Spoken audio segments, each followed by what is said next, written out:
pro Lauro. Então agora, chega de trabalho infantil, vamos para mais um painel no nosso simpósio, e que será muito bom para nos fortalecer no dia a dia de luta, no dia a dia da guerra contra todos os violadores de direitos humanos de criança e adolescente. Ah, tá aqui também, ó. Chega de trabalho infantil. Muito bem. Felipe. Bom dia.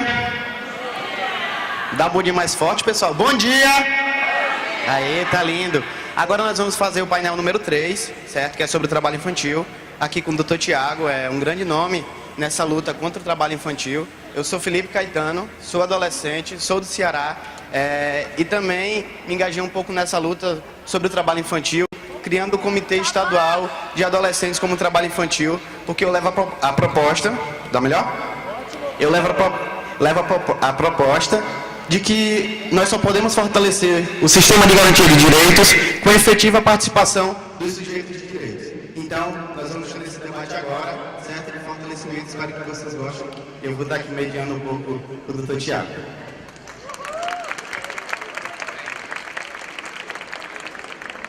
Pessoal, bom dia. Tá bom a altura? Eu fico impressionado com esses adolescentes desinibidos, né? Na fase adulta, treme para ver aqui falar em público, o adolescente chega aqui e dá um show, palavras em português, concordância correta. Parabéns. Primeiramente, eu quero agradecer ao Marcelo a oportunidade de estar aqui no evento, tá, Marcelo? A toda a organização, não só o Marcelo, mas a toda a organização, porque se não fosse a luta dele, talvez não estaríamos aqui hoje, podendo falar um pouquinho com vocês, sujeitos de direitos, como o Felipe falou aqui, que, enfim, estão capilarizados nos municípios do país, para que a gente possa combater não só o trabalho infantil, mas todas as vulnerabilidades ligadas à área da infância e adolescência. Então, me chamo Thiago Ranieri, está ali no slide, né? O slide está um pouquinho desatualizado, porque ontem, no fim do dia, saiu um processo de remoção, transferência nossa. Agora eu estou lotado na Procuradoria do Trabalho do município de Lusiânia. Então, o pessoal de Caldas saindo, tá? O pessoal de Caldas agora, Caldas Novas vai estar na minha área de atribuição. A gente vai ter bastante contato, tá? Então, antes de começar toda a minha fala, eu gosto de fazer alguns esclarecimentos sobre o que é o Ministério Público do Trabalho, para que depois a gente possa adentrar efetivamente no tema que diz respeito ao combate ao trabalho infantil. Nosso órgão, o Ministério Público do Trabalho, muitas vezes é confundido com Ministério do Trabalho e Emprego. Quem aqui já confundiu o MPT com o MTE? As siglas são bem parecidas. Acaba que a gente não sabe diferenciar quem que é um procurador do trabalho, quem que é o auditor fiscal do trabalho. É o procurador do trabalho que vai nas empresas fazer fiscalização.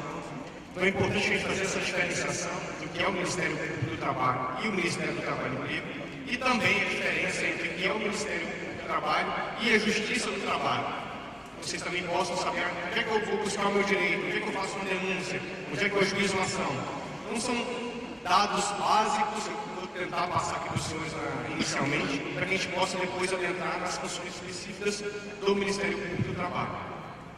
Então é importante que vocês saibam, dentro do Ministério Público brasileiro, nós temos dois tipos de Ministério Público, vamos dizer assim, sendo bem didático. Os Ministérios Públicos dos Estados, Ministério Público Estadual, acho que ontem esteve aqui um promotor de justiça, doutor Murilo, né? O doutor Murilo, como promotor de justiça, ele representa o Ministério Público do Estado do Paraná. Cada estado tem o seu Ministério Público. Esse é um dos Ministérios Públicos do nosso país, o Ministério Público brasileiro. E o outro Ministério Público, diferente desse do Ministério Público do Estado, é o Ministério Público da União. E esse Ministério Público da União é formado por 4 ramos especializados. Quando nós pensamos em união, a gente pensa em algo maior, né? Algo que abrange o país como um todo. E por isso, por abranger algo maior, o país como um todo, esse Ministério Público da União, ele se especializou em 4 áreas. O Ministério Público Federal, esse que vocês, acho que rotineiramente veem na televisão, por conta da Operação Lava Jato, dos procuradores da República, enfim, que estão à frente do Ministério Público Federal, que combatem os crimes de colarinho branco, crimes de corrupção. Então, esse é um dos ramos especializados, o Ministério Público Federal. Outro ramo especializado do Ministério Público da União é o Ministério Público do Trabalho, esse qual eu represento, formado por procuradores do trabalho. Então, nós somos um órgão especializado na área trabalhista dentro do Ministério da União, que combatemos todas as lesões aos direitos sociais, trabalhistas, enfim, da sociedade, do trabalhador no todo. Temos também o Ministério Público Militar, um ramo especializado, militar, que combate também as lesões dentro da esfera militar. E o Ministério Público do Distrito Federal e Território, lá em Brasília. Aí me perguntam, por que se é em Brasília, se é o DF, por que ele não é o Ministério Público do Estado? Mas por conta de ser a capital federal, ele foi chamado para participar dentro do Ministério Público da União. Então, a conta, sua área de atribuição é lá Brasília e o entorno do DF. Ficou um pouco estabelecida essa diferenciação nossa do Ministério Público Brasileiro entre o estadual e o Ministério Público do Trabalho. É importante que vocês saibam isso, porque enquanto nós adentrarmos no tema combate ao trabalho infantil, quando nós falamos de trabalho, esse termo trabalho qualifica qualquer tipo de lesão ou não lesão. E quando qualifica o tipo de lesão ou não lesão, tem que vir para esse ramo especializado. Então não vai adiantar vocês levarem a lesão até o Ministério Público do Estado, sendo que o Ministério Público, que é o especializado, é o do trabalho. Estão compreendendo? Muitas vezes vocês conhecem um oficial, um Ministério Público do Estado, e muitas vezes, como ele não tem atribuição, as coisas tendem a morrer ali ou chegar desinformação, vamos dizer assim, a nós, do Ministério Público do Trabalho. Eu vou tentar também, no decorrer da minha fala, deixar todos os nossos contatos dentro dos estados, municípios, para que vocês possam realmente ter esse acesso ao procurador do trabalho. Poder criar, na verdade, desconstruir qualquer tipo de barreira que exista ainda entre conselhos, CRAS, CREAS, para com o Ministério Público do Trabalho. Então, diferenciado esses dois ramos, esses ramos do Ministério da União e diferenciado do Ministério Público do Estado, vamos para a diferenciação entre o Ministério Público do Trabalho, que é esse ramo especializado, para o Ministério do Trabalho e Emprego. Então, o Ministério do Trabalho e Emprego é um órgão do Poder Executivo, vinculado lá ao Ministério do Trabalho. Hoje, o Ministério da Previdência e Trabalho estão vinculados hoje. Então, o Ministério do Trabalho é um órgão do Poder Executivo e ele é formado por auditores fiscais do trabalho. E esses auditores fiscais do trabalho são, sim, responsáveis pela fiscalização das relações individuais de trabalho. Então, o auditor sai da sua rotina diária, vai até a empresa e ali na empresa vai fiscalizar as relações individuais, trabalhador e empregador, naquele contexto, naquela realidade. Muitas vezes é parecida a nossa atuação, para quem é um pouco leigo, mas vocês vão ver que, enfim, desenvolvendo um pouco mais, vocês vão ver a grande diferença. O procurador do trabalho, dentro do ramo especializado do Ministério Público da União, ele não vai até uma empresa fiscalizar essa relação de trabalho entre trabalhador e empregador. A preocupação do Ministério Público do Trabalho são com os direitos coletivos e difusos. Se uma massa de trabalhadores, uma categoria de trabalhadores teve aquele direito lesionado, aí nós atuamos por meio de alguns instrumentos de trabalho. Claro que muitas vezes lesões que ocorrem dentro de um contrato individual de trabalho ocorrem com dezenas de outros trabalhadores. Quando há essa situação, aí sim há a nossa atuação. Só que existem temas específicos que, independente de ser uma relação individual de trabalho, nós, Ministério Público do Trabalho, vamos atuar. Que é no caso de trabalho infantil, trabalho do idoso, trabalho do indígena. Nessas três situações, por essa peculiaridade desses sujeitos, independente de ser individual, coletivo ou difuso, nasce a legitimidade e a atuação do Ministério Público do Trabalho. Então essa é a grande diferença do Ministério Público do Trabalho para o Ministério do Trabalho e Emprego. Então é um órgão lá do Poder Executivo. Então órgãos do Poder Executivo têm poder de aplicar multas administrativas. Diferente da gente, que temos poder de ajuizar a ação e cobrar danos morais coletivos. O que nos diferencia também enquanto no Ministério Público do Trabalho, enquanto no Ministério do Trabalho e Emprego, existem os auditores fiscais do trabalho, eles estão vinculados a uma certa chefia, vamos dizer assim, dentro da sua atribuição. Diferentemente dos procuradores do Ministério do Trabalho. Cada procurador do Ministério do Trabalho é considerado como se fosse um órgão em si. Então não há chefia entre a gente. A nossa chefia é apenas administrativa, enfim, para fins de lotação, de material, aquisição de bens, situação. E o que nos diferencia também é o Ministério Público do Trabalho da Justiça do Trabalho. Então, vou pegar aqui como um paralelo, temos lá o juiz Sérgio Moro, acho que todos aqui já conhecem, né? Já viram na televisão. Então, os procuradores da República ajuizam as suas ações na Justiça Federal com o juiz Sérgio Moro. Nós, do Ministério Público do Trabalho, por sermos especializados na área trabalhista, ajuizamos as nossas ações na Justiça do Trabalho. Então, equiparativamente, na Justiça do Trabalho, tem um juiz como o juiz Sérgio Moro na Justiça Federal. E como acho que a grande parte sabe, a Justiça do Trabalho é um ramo, é um órgão, né, do Poder Judiciário. Então, nada a ver com o Ministério Público da União ou o Ministério do Trabalho e Emprego. Então, eu trabalhador, quando estou descontente, enfim, fui lesionado no meu contrato de trabalho, eu posso procurar a Justiça do Trabalho e ajuizar uma ação imediata, ou posso procurar o Ministério Público do Trabalho e ofertar uma denúncia. Ofertada essa denúncia, haverá uma investigação que pode ser culminada no ajuizamento de uma ação civil pública. As nossas ações são conhecidas também como ações sem rosto. Por que ações sem rosto? Porque muitos trabalhadores, ao invés de procurar o judiciário para não expor a sua figura, eles preferem fazer a denúncia no Ministério do Trabalho de forma, enfim, sigilosa ou anônima, para que nós possamos atuar de forma coletiva sem expor a figura do trabalhador. Que muitos, enfim, estão sendo lesionados no decorrer da relação de trabalho. Então eles sabem muito bem, se for lá no judiciário ajuizar uma ação, ele vai ser, enfim, mandado embora. Então muitos nos procuram nesse sentido, de utilizar das nossas ações, as ações sem rosto, que não expõem nenhum trabalhador, com o intuito de corrigir as irregularidades que existem nas relações de trabalho.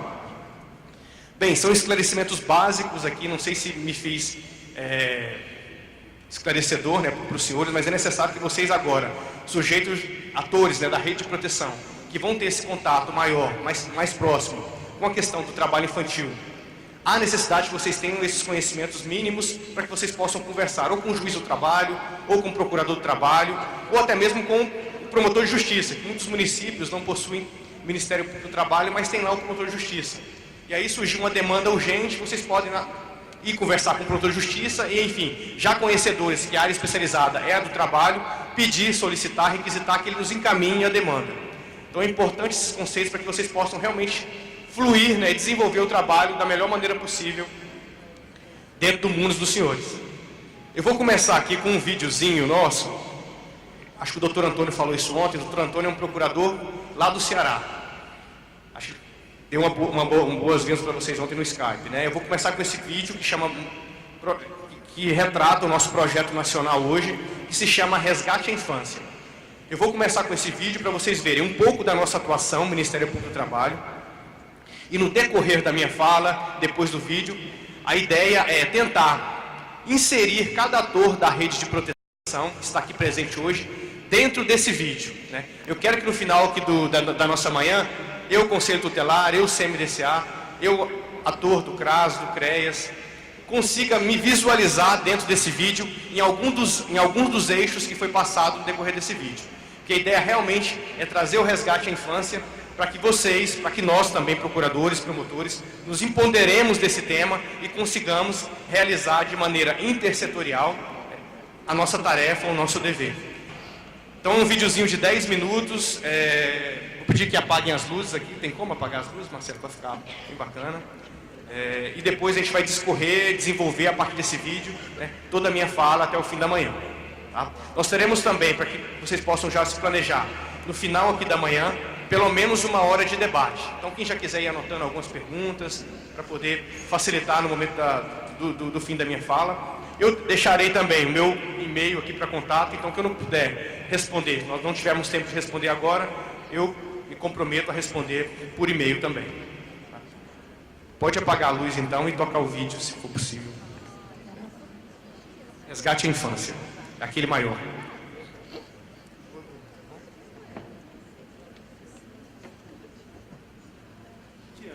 Médico, advogado, engenheiro e diversos outros. Assim, ele prossegue todo o caminho na busca do sucesso e realização.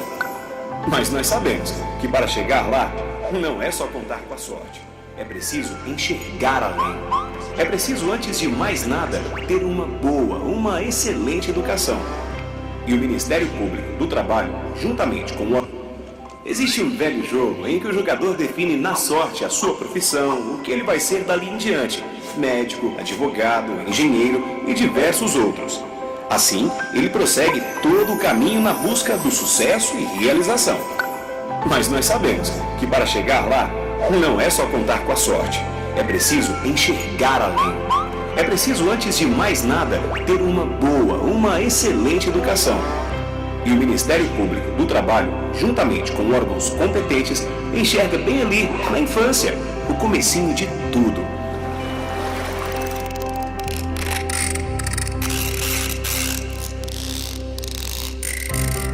Para começar, vamos lembrar aqui que é direito de toda criança e adolescente brincar, estudar, praticar esportes, participar da convivência familiar, comunitária e programas socioeducativos, sendo proibido trabalhar antes dos 16 anos. Reforçando, trabalhar antes dos 16 é contra a lei.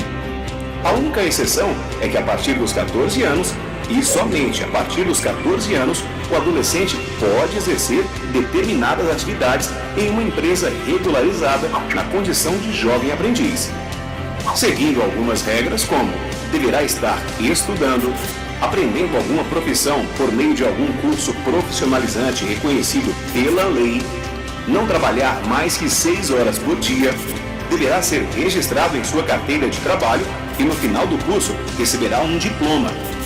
E para menores de 18 anos, fica proibido trabalhar em locais perigosos, que oferecem riscos à saúde e horários noturnos.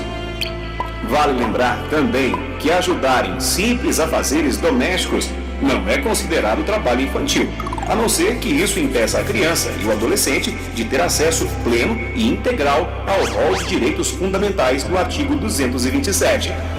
Dessa forma, a lei da aprendizagem combina educação e qualificação profissional, e o adolescente não precisa abandonar a escola pelo trabalho. Assim, é possível ter um futuro duplamente garantido. Meu nome é Bruno Ribeiro Araújo, tenho 16 anos. Meu nome é Victor Oliveira Braga, eu tenho 18 anos. Meu nome é Adriele, a minha idade é 17 anos, faço o 3º ano. Eu estudo na Escola Municipal Vovó Dulce, eu faço curso de auxiliar administrativo no Senai. Eu estou fazendo supletivo lá no ITEG, fazendo o curso de tarde de assistente administrativo. Acordo 5 horas da manhã para tomar banho, lanchar, pego um ônibus 6 horas, vou pro curso, do curso eu venho para Japel, almoço aqui, começo a trabalhar, saio daqui, o ônibus da empresa me deixa no terminal, do terminal vou para a escola, da escola eu volto para casa. Eu acordo 5h50, aí eu arrumo, tomo banho, tomo café de manhã lá em casa, chego aqui 7h20, almoço aqui, saio meio-dia, vou para o curso 1h30 que eu entro, fico até 5h30 lá. Eu trabalho na Incinera, tratamento de resíduos. O meu cargo que é auxiliar de escritório, eu ajudo financeiro, no faturamento. Trabalho na Japel, trabalho na área da expedição. Minha mãe falou que mudou, né? Agora eu virei homem, né? Consegui um serviço, ajudando eles em casa. Ixi, minha vida era bagunçada, né? Que eu não tinha horário certo para fazer nada, acordava a hora que queria. Com esse projeto, esse programa, eu acordo cedo, trabalho, faço os treinos, ajudo minha mãe lá em casa também, que mudou minha vida toda, né? Assim, a minha intenção depois que esse contrato eu encerrar, né? Eu não sei se eu vou ficar na empresa, mas eu gostaria muito de seguir a carreira, né? Que eu tô aqui. Eu queria fazer engenharia ambiental e eu queria seguir a carreira. Porém, não tem acontecido exatamente dessa forma. Atualmente, no Brasil, 60% dos adolescentes entre 14 e 17 anos que trabalham desenvolvem atividades ilegais e perigosas, principalmente na agricultura e pecuária, comércio, prestação de serviços, serviços domésticos, indústria, alojamento, alimentação e construção. E pior de tudo, estão abandonando as escolas. Para reforçar ainda mais as ações do Ministério Público do Trabalho, foi criado o projeto Resgate à Infância, que visa trabalhar de forma simultânea 3 eixos fundamentais: o eixo da educação, políticas públicas e o eixo da aprendizagem. O eixo educação será concebido junto às escolas com seus representantes, diretores, coordenadores pedagógicos e secretário da educação de cada cidade, com a realização de oficinas, palestras, materiais didáticos e vídeos, além de sensibilizar os professores, nossa principal ponte com os alunos. Um professor motivado tem o poder de mudar o comportamento de um aluno e sua família. pois muito do que é falado em sala de aula é repassado dentro de casa. E o professor, além de ser um educador, se transforma em um possível identificador de trabalho infantil no dia a dia com seus alunos. Outra ação bem bacana é a premiação dos alunos com os melhores trabalhos literários, artísticos e culturais nas escolas contempladas pelo projeto Resgate à Infância. E junto com isso tudo, conscientizar os familiares, pois muito do que acontece hoje em dia é até mesmo uma questão cultural e familiar, que induz a prática do trabalho infantil, muitas vezes de forma involuntária. E a nossa intenção é erradicar essa prática, pois de acordo com a Constituição, o artigo 227, juntamente com o ECA, Estatuto da Criança e do Adolescente, é prioridade absoluta da família, da sociedade e do Estado garantir às crianças e adolescentes educação, saúde, lazer e profissionalização. E lembrando, mais uma vez, que antes dos 16 anos, trabalhar é proibido, apenas como jovem aprendiz a partir dos 14 anos. O segundo eixo do nosso projeto é com as políticas públicas, que tem como objetivo combater as mazelas sociais, como o trabalho infantil, que soma mais de 3 milhões de casos no país, e que muitas vezes é passado desapercebido ou inexistente nessas políticas. Hoje, muitos municípios contam com diferentes órgãos e responsáveis pelo combate ao trabalho infantil, mas o problema é que não existe uma articulação direta entre eles, e dessa forma fica difícil encontrar soluções. Outra questão é que em muitos casos não existe sequer uma previsão orçamentária destinada ao combate do trabalho infantil. Por isso, junto com a própria rede, iremos propor alternativas de melhorias e compromisso com a prefeitura de cada região, instruindo os profissionais responsáveis, desenvolvendo programas, ações e atividades, criando leis e projetos a favor das crianças e adolescentes, unindo entes públicos e privados para assegurar e realizar os direitos da cidadania de todos. E o terceiro e último eixo do nosso projeto se refere ao eixo da aprendizagem. É necessário que as empresas cumpram a cota de contratar de 5% a 15% de jovens aprendizes, de acordo com a lei da aprendizagem. Essa é uma lei, uma obrigatoriedade, que muitas empresas enxergam de maneira negativa. O nosso papel é mostrar o inverso. É mostrar para os empresários que isso também pode ser muito bom para os negócios, pois dessa forma eles investem em aprendizes que futuramente poderão compor com experiência e competência o quadro de funcionários da empresa. Eu sou Ronaldo Tibes, representante do Polo Empresarial do Senador Canedo. Programas como esse valem a pena realmente, que é ter a oportunidade de tirar alguns meninos que teriam de repente baixa oportunidade de emprego que poderiam estar nas ruas, para que eles estejam dentro da indústria, aprendendo, buscando o futuro de forma legal principalmente, e mais do que isso, construindo uma ponte para a perspectiva de futuro da vida dele e de seus familiares. Hoje esses jovens, estando aqui há mais de 3 para 4 meses, eles têm desenvolvido de uma forma absurda o volume de dedicação deles pela empresa. São jovens que hoje nos surpreendem, muitas das vezes ultrapassam o conhecimento de profissionais que temos dentro da indústria há mais de 10 anos. Hoje nós já temos jovens que iniciaram em nossas empresas, que iniciaram como jovem aprendiz e hoje cursam faculdade. E no final de tudo, esses 3 eixos trabalhando juntos fazem toda a diferença.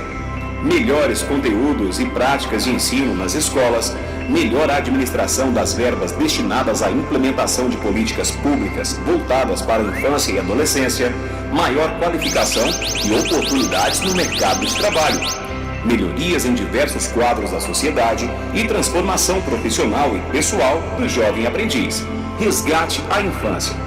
Como sempre, trabalhando pelos adolescentes e crianças de todo o país, melhorando assim a vida de todos no Brasil. Ministério Público do Trabalho.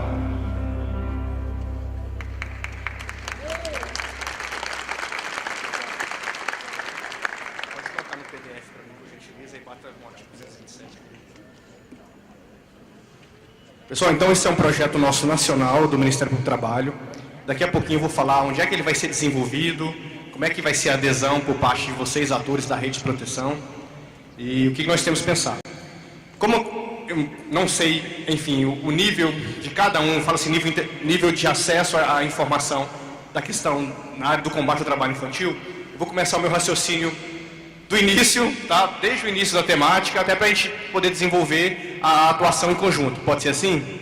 Então, se ficar um pouco maçante para quem já conhece a matéria, então vão acenando aí, eu vou analisando o rostinho de cada um, a gente vai acelerando aqui, ok? Então, não tem como a gente falar de combate ao trabalho infantil, redes de proteção, atores, sujeitos, proteção da criança e adolescente, alternativas, oportunidades, políticas públicas, sem antes passar por esse artigo 227.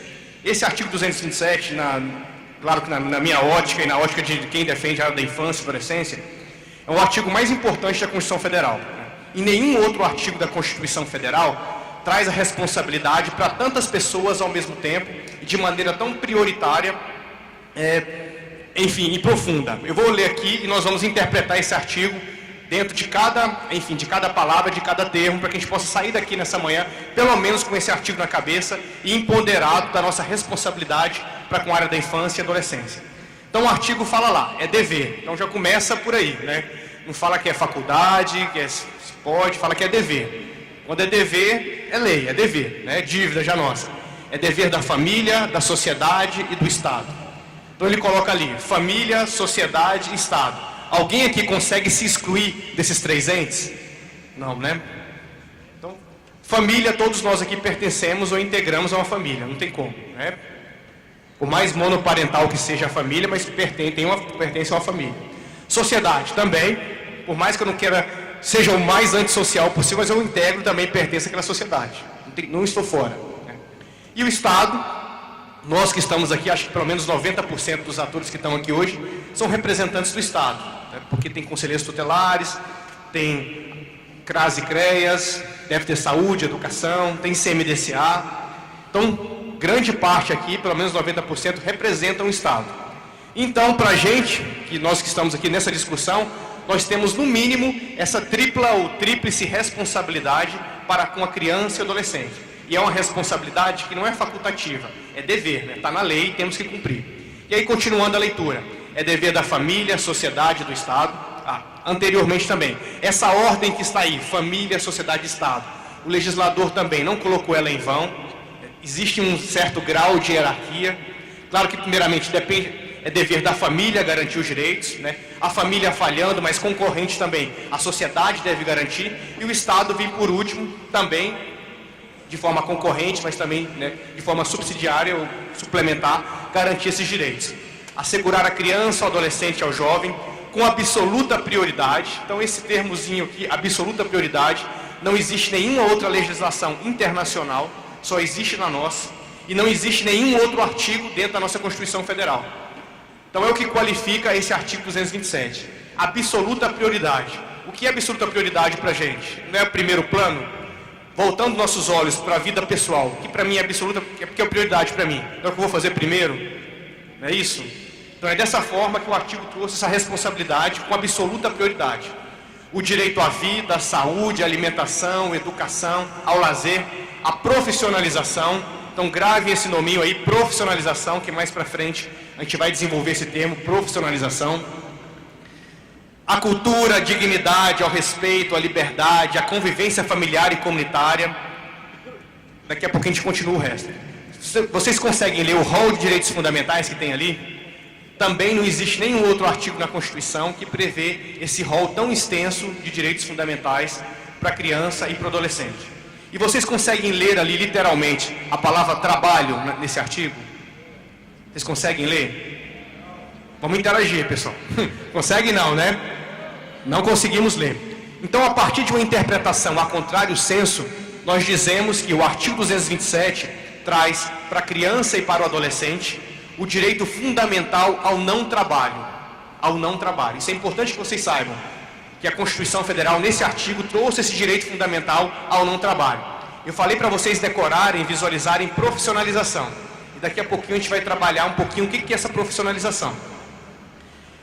Continuando, além de colocá-los a salvo de toda forma de negligência, discriminação, exploração, violência, crueldade e opressão.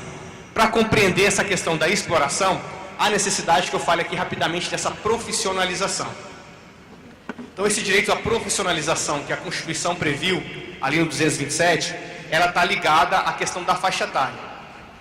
Então vocês viram no vídeo que é terminantemente proibido qualquer tipo de trabalho por pessoas com menos de 16 anos de idade. Vocês recordam do vídeo?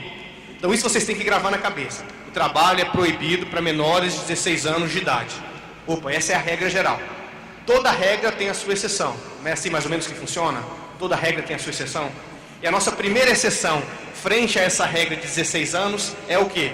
A possibilidade de trabalho a partir de 14 anos de idade. E essa exceção, a possibilidade de trabalho a partir de 14 anos de idade, somente pode se dar por meio da aprendizagem. E o que é aprendizagem? Nada mais é, assim, num conceito mais grosseiro, do que essa profissionalização do artigo 227. Então é importante que a gente comece a raciocinar e interpretar e ver que a legislação, ela dialoga com outros artigos e dialoga com o ECA, né? E dialoga com outras leis. Então tudo que for desenvolvido, né, abaixo de 14 anos de idade, abaixo de 16 anos, tudo que for desenvolvido abaixo de 16 anos de idade, que não estiver vinculado nem mesmo com a profissionalização, com essa aprendizagem, é considerado na interpretação nossa do Ministério do Trabalho e no sistema de garantia de direitos como exploração ou negligência, vai depender do caso. Então, além de colocá-los a salvo de toda forma de negligência, discriminação, exploração, violência, crueldade e opressão. E aí nós concluímos esse artigo 227. Alguma dúvida desse artigo? Vocês viram a carga normativa, a força normativa que tem esse artigo, principalmente para nós que somos atores da rede de proteção, para eu, conselheiro tutelar, para eu, ator do CRAS, para eu, ator do CREAS. Eu estou falando isso aqui porque muitas vezes quando a gente indaga um ator da rede de proteção, não estou falando que é o caso de vocês aqui, mas eu já peguei situações assim, no desenvolver de inquéritos. Quando a gente conversa com a rede tende a falar, quando a gente está em audiência com um ator específico, ah, doutor, isso aí é atribuição do CREAS. Ah, doutor, isso é atribuição do CRAS. Ah, doutor, isso não é atribuição do Conselho. Ah, isso não é atribuição do CMDCA. Então esse artigo ele deixa bem claro e transparente que a atribuição é de todos nós. A atribuição é de todos nós, eu como família, eu como sociedade e principalmente eu como Estado. E quando eu estou como Estado, eu já incluí a família e a sociedade também nessa situação. Então isso aqui é para a gente sair daqui hoje com esse compromisso, com esse empoderamento, que quando se trata de criança e adolescente, nós temos essa tríplice e tripla responsabilidade.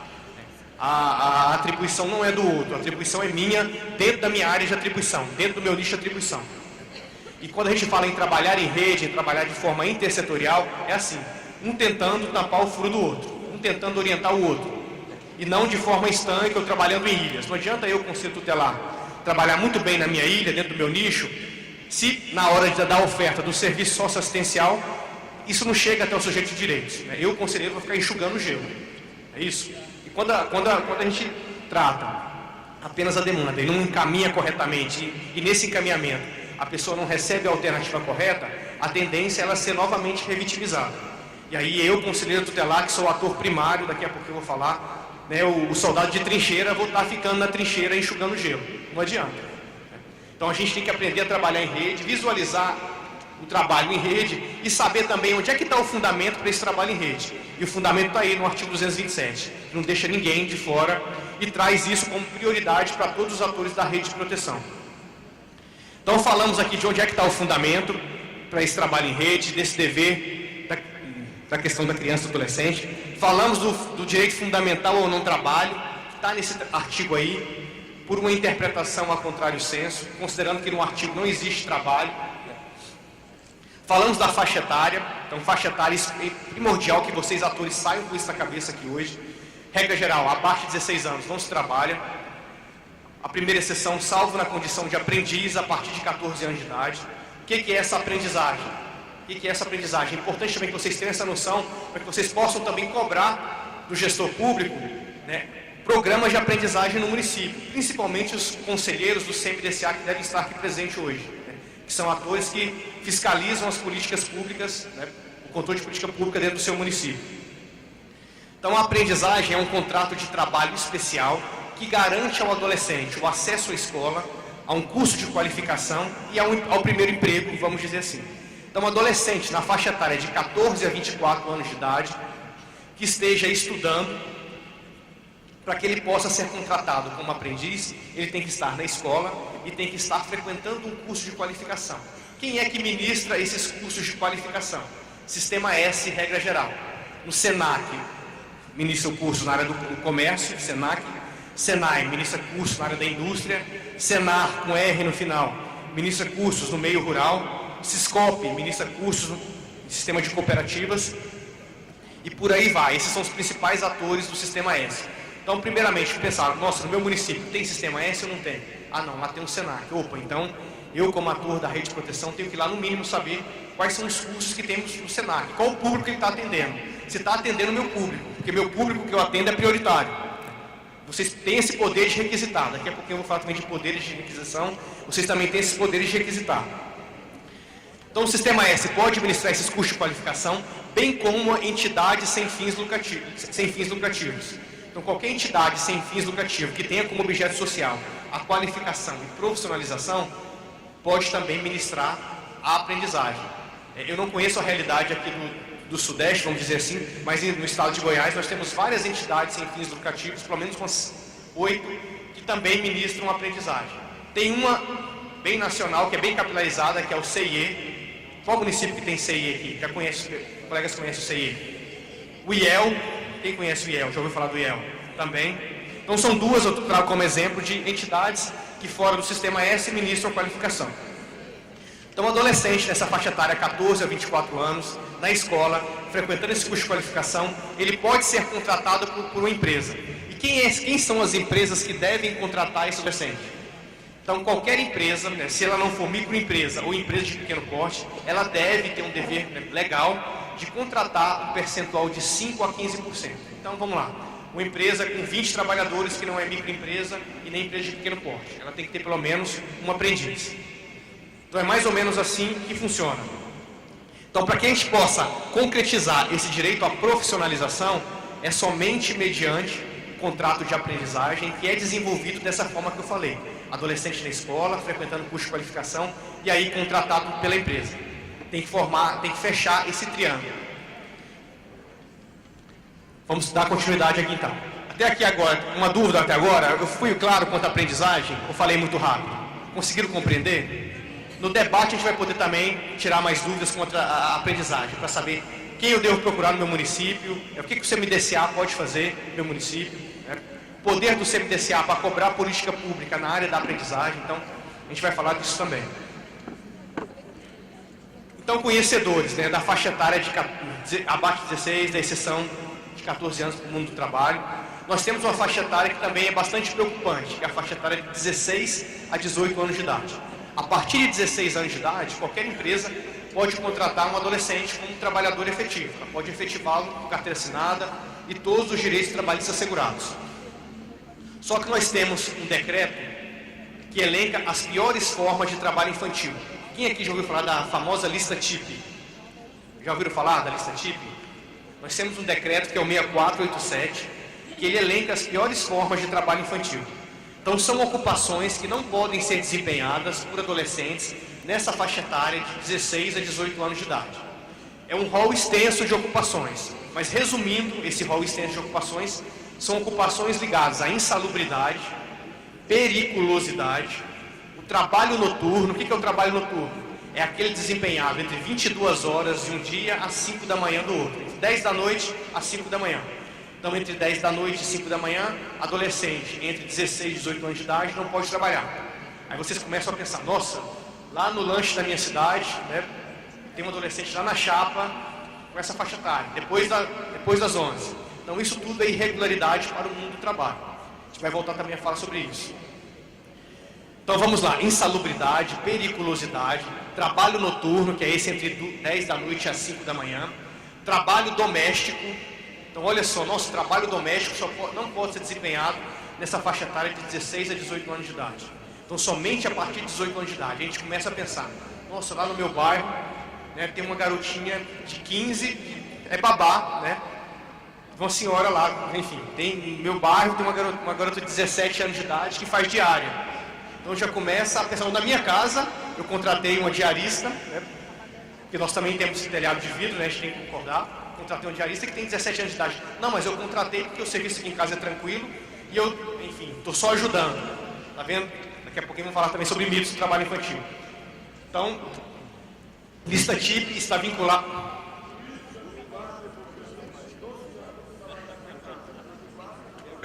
Olha só, totalmente irregular. Daqui a pouquinho a gente vai falar sobre isso. E acho que vocês devem conhecer essa história também aqui, né? Eu não estou lembrado o nome da cidade, mas é perto de Ribeirão Preto, de um juiz que deu alvará para trabalhar no lixão, né?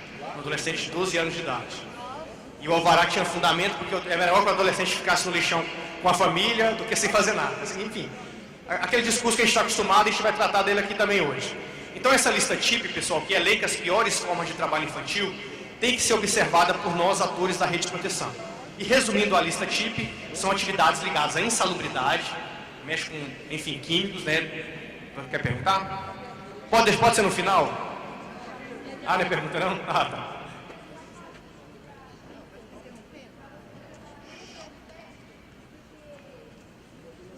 Ah, tá. Beleza, ótimo. Ótima. Vamos lá. Insalubridade. Então, vamos resumir aqui para vocês. Insalubridade é quando um adolescente está trabalhando no lava-jato com produtos químicos.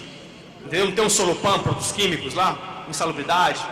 A cola de sapateiro. Todos esses materiais químicos que levam à intoxicação são insalubres. Então, adolescentes de 16, 18 não podem desempenhar essa função em atividades insalubres. Periculosa. O que é periculosa? Adolescente numa borracharia, trabalhando com ferramentas de trabalho perfil-cortante, pode cortar, uma serradeira, enfim. Tá? Trabalho noturno, achei que ficou claro para vocês, entre 10 da noite e 5 da manhã. Trabalho infantil doméstico. Então vou bater um pouquinho nessa tecla. Que vocês viram no vídeo, que o vídeo foi bem claro, falando que simples afazeres domésticos não caracterizam trabalho doméstico. Não é isso? E quando a gente começa a discutir com a sociedade em geral, com o senso comum sobre trabalho infantil doméstico, aí a sociedade tende a colocar esse tema no seu maior extremo para que ele perca, vamos dizer assim, a validade e a força normativa. Ah, então quer dizer que agora o menino vai poder nem mais arrumar a cama. Quer dizer que agora não pode passar uma vassoura na casa, não pode lavar uma louça, né? Então é importante que a gente tenha isso, essa diferenciação na cabeça. Claro que é uma linha bem tênue do que é um simples afazer doméstico e do que é o trabalho infantil doméstico. Simples afazeres domésticos fazem parte até da educação, né, da família para com aquela criança, a distribuição de tarefas dentro de casa. O que não pode acontecer, e vocês viram no vídeo, é esse simples afazer doméstico impedir que o adolescente ou a criança tenha acesso àquele rol de direitos fundamentais. Que esse afazer doméstico impeça, né, que ela tenha acesso à educação, cultura, lazer, esporte, enfim, as atividades do contraturno escolar. Então esses simples afazeres domésticos podem ser executados no dia a dia, mas desde que não impeçam o acesso pleno e integral àquele rol de direitos fundamentais. Mas se esse simples afazer doméstico vira algo rotineiro, uma obrigação, e o adolescente toma para ele, a criança toma para ela a responsabilidade pelo lar, aí sim é qualificado, caracterizado como trabalho infantil. Por isso essa necessidade de vocês terem essa noção dessa linha tênue, para quando forem indagar uma família, um pai e uma mãe, saber diferenciar bem isso. Porque isso aqui, não sei quem já lidou com o tema, é o calcanhar de Aquiles. É isso? Quando o conselheiro chega para falar com a mãe, ou quando o agente, o servidor do CRAS ou do CREA chega para falar com a família, ou um exemplo, o entrevistador lá do Cadastro Único chega para preencher o campo 10, né, ele tem que ter esse conhecimento mínimo para que ele possa trabalhar e fazer o melhor serviço possível. Então, lista TIP, tá? Alguma dúvida sobre lista TIP? Não, né? Então, entre 16 e 18 anos de idade, as empresas, o adolescente pode ser contratado a partir de 16, mas observada a lista TIP. Dentro da lista TIP, ele não pode ser contratado. E a partir de 18 anos de idade, contratado normalmente. Falei de insalubridade, periculosidade, trabalho noturno, trabalho infantil doméstico e, claro, que qualquer trabalho ligado à atividade ilícita, né, pessoal? Enfim, tráfico de drogas, exploração sexual comercial, tudo isso está ligado. Para a gente é considerado trabalho e o objeto é ilícito e também não pode ser desempenhado, obviamente. Vamos falar um pouquinho de mitos sobre trabalho infantil, né? Para que a gente possa engrossar já o nosso discurso quando chegar lá no município e se deparar com essa questão do trabalho infantil. Existem N mitos sobre trabalho infantil, né? E, infelizmente, existe no nosso senso comum um favorecimento ao trabalho infantil, por conta dessa desigualdade social histórica que o nosso país vive, né? Desde lá o descobrimento, criou-se um senso comum muito favorável à questão do trabalho infantil, mas quando a gente faz esse recorte do trabalho infantil, é o trabalho infantil para o pobre, ou o trabalho infantil para o pobre negro, né? O filho da classe média, o filho do rico, ele vai seguir os passos do que o pai, enfim, os familiares seguiram. É isso. Vamos voltar os olhos lá para o nosso município, né? Todas as profissões que eu for falando aqui, não é desmerecendo nenhuma profissão, é apenas retratar uma realidade que acontece no nosso país. Quando a gente volta os olhos para o nosso município, começa a visualizar lá, o filho do mecânico é mecânico, virou mecânico, né? O filho do lanterneiro virou lanterneiro, o filho da borracharia virou dono da borracharia, do padeiro a mesma coisa, o filho do médico virou médico, né? O filho do advogado virou advogado, o filho do juiz está estudando para concurso público. Vocês conseguem visualizar isso no município de vocês? Essa reprodução do ciclo, né? Aí quando alguém lá, enfim, da casta mais baixa consegue ter acesso a uma faculdade ou passa no concurso público, é como se fosse assim, olha só, né? É como se fosse algo assim extraordinário, não é isso? Nossa, o filho da merendeira virou médico, olha só, que isso, né? O que será que ela fez de diferente? Né? Então, infelizmente, acontece muito isso no nosso país.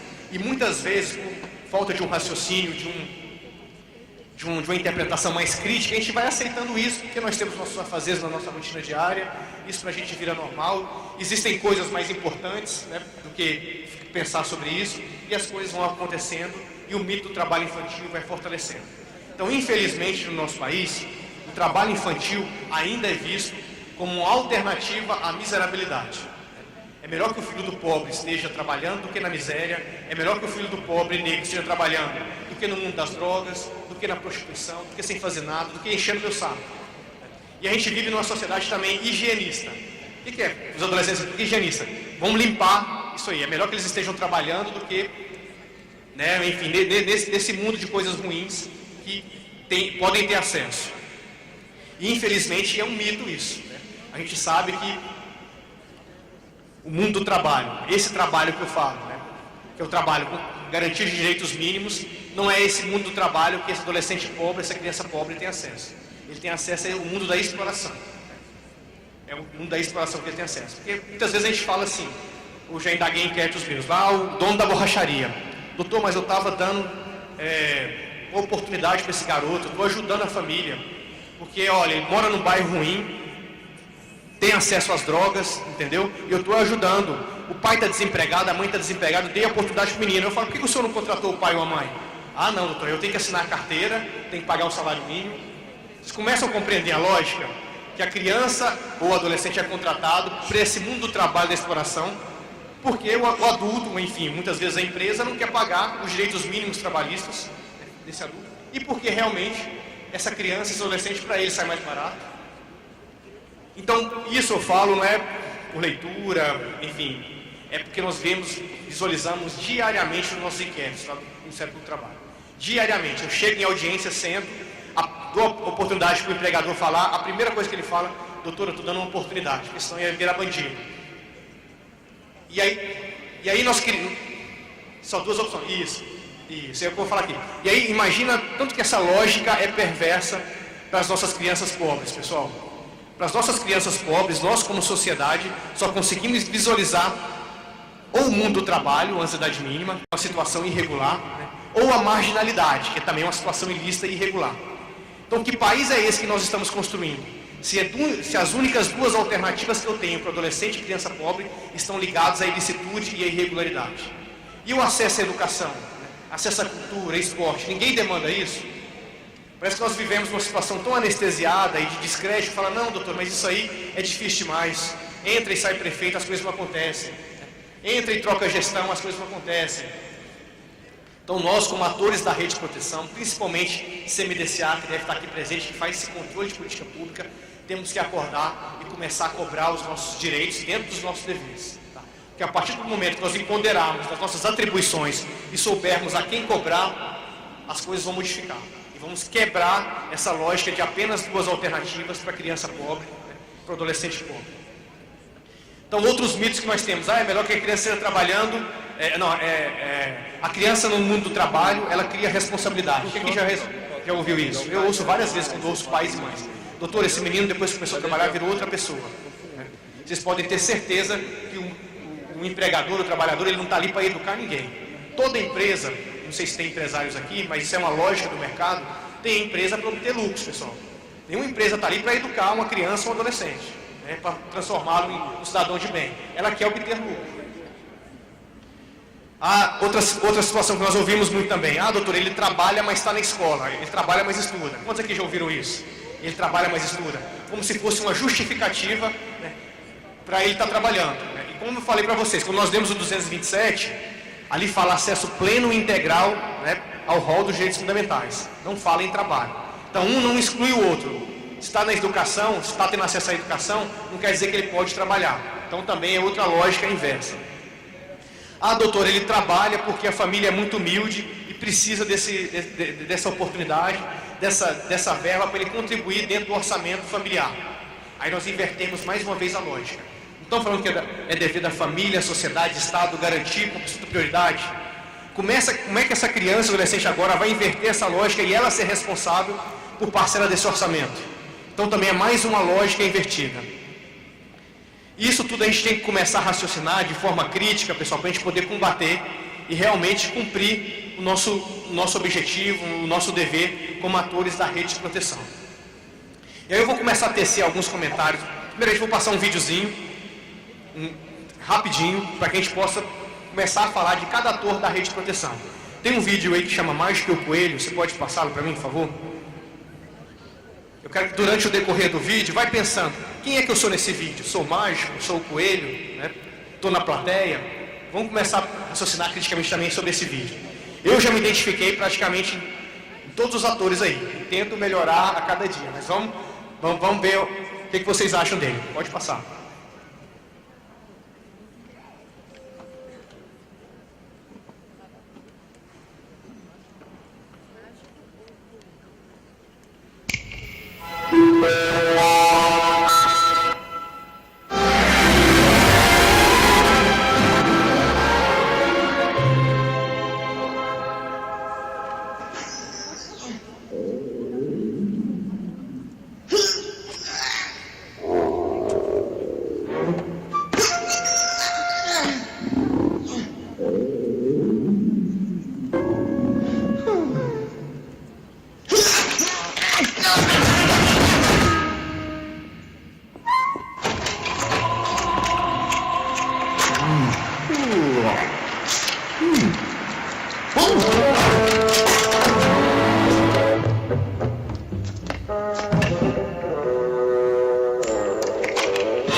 Desculpa, pessoal. Deixa todo mundo surdo.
Pessoal, desculpa aí pelo ruído, né? Deixei vocês surdos praticamente.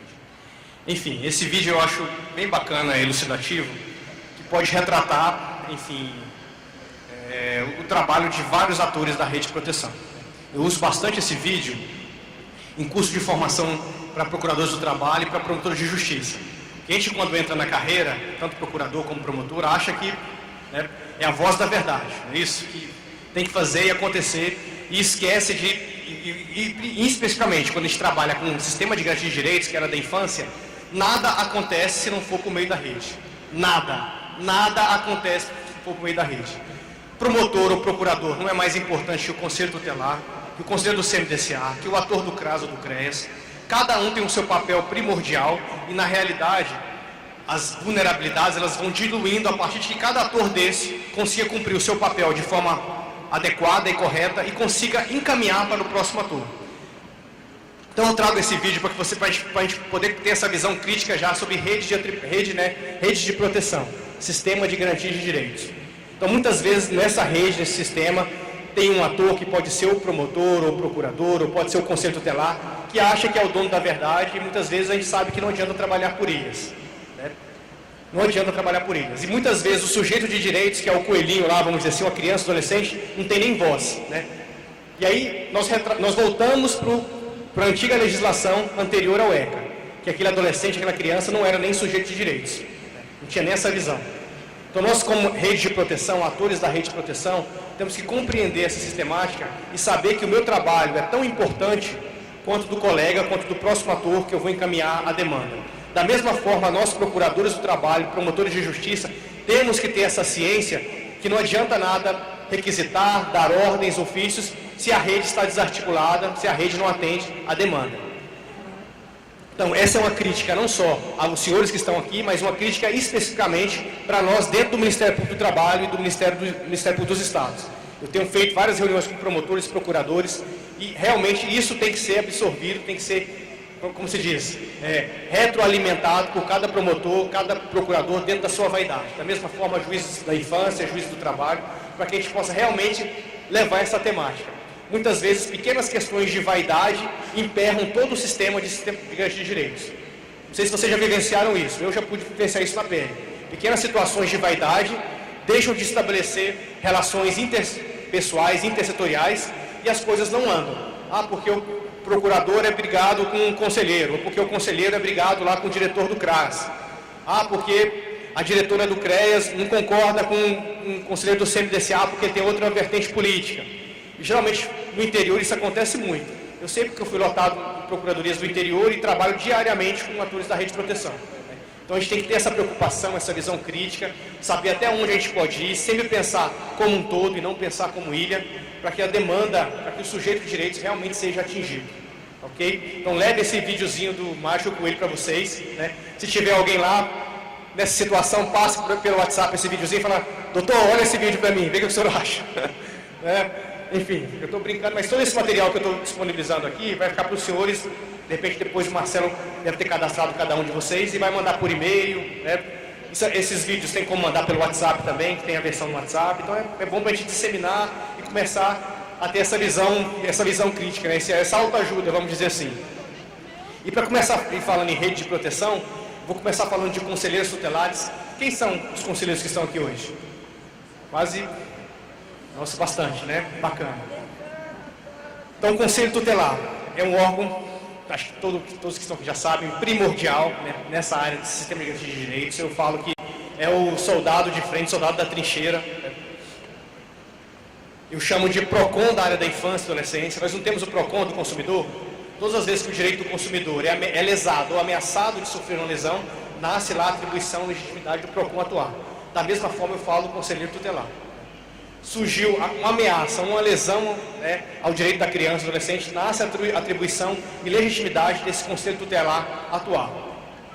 Mas há necessidade que esse Conselho Tutelar esteja empoderado de suas responsabilidades e conheça, né, e tenha um conhecimento mínimo sobre direitos da criança e do adolescente. é um órgão de extrema importância, foi uma luta conseguir introduzir no ECA, na realidade foi um grande avanço, né? É uma representatividade da sociedade, né, dentro da legislação, não existe outra, né, fora, enfim, o legislativo, né, o executivo, mas o Conselho Tutelar é esse ator primário, esse órgão intermediário, responsável pela área da infância e adolescência. E aí, quando se fala de vulnerabilidade, nasce a atribuição do Conselho Tutelar também com qualquer tipo de vulnerabilidade. E como eu disse lá anteriormente, trabalho antes da idade mínima é uma vulnerabilidade. Se trabalho antes da idade mínima é uma vulnerabilidade, nasce a atribuição do Conselho Tutelar.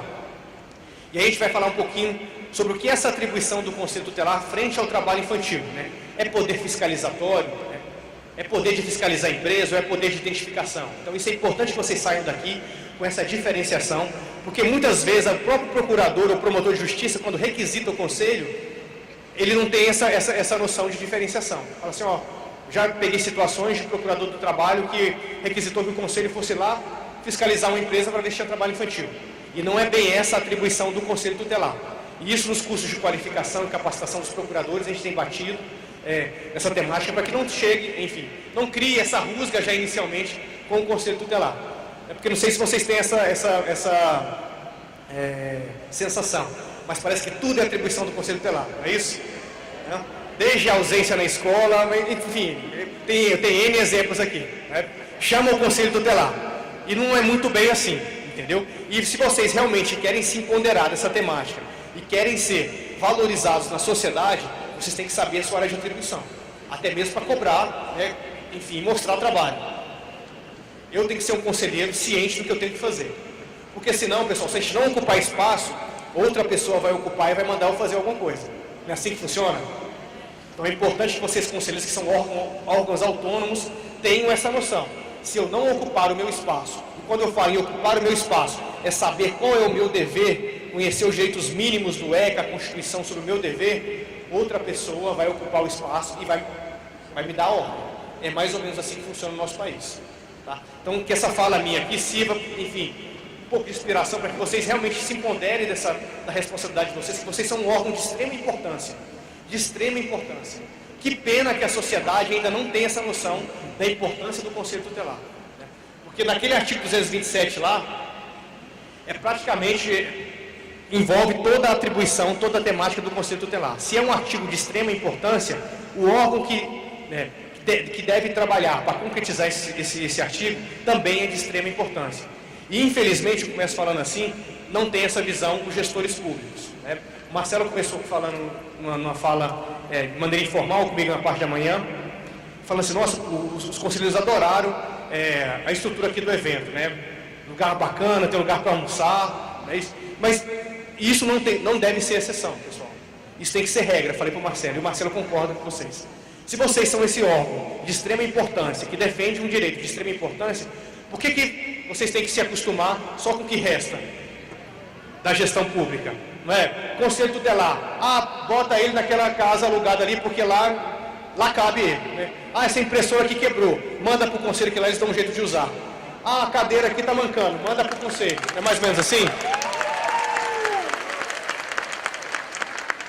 Infelizmente é assim, mas isso tem acontecido por quê?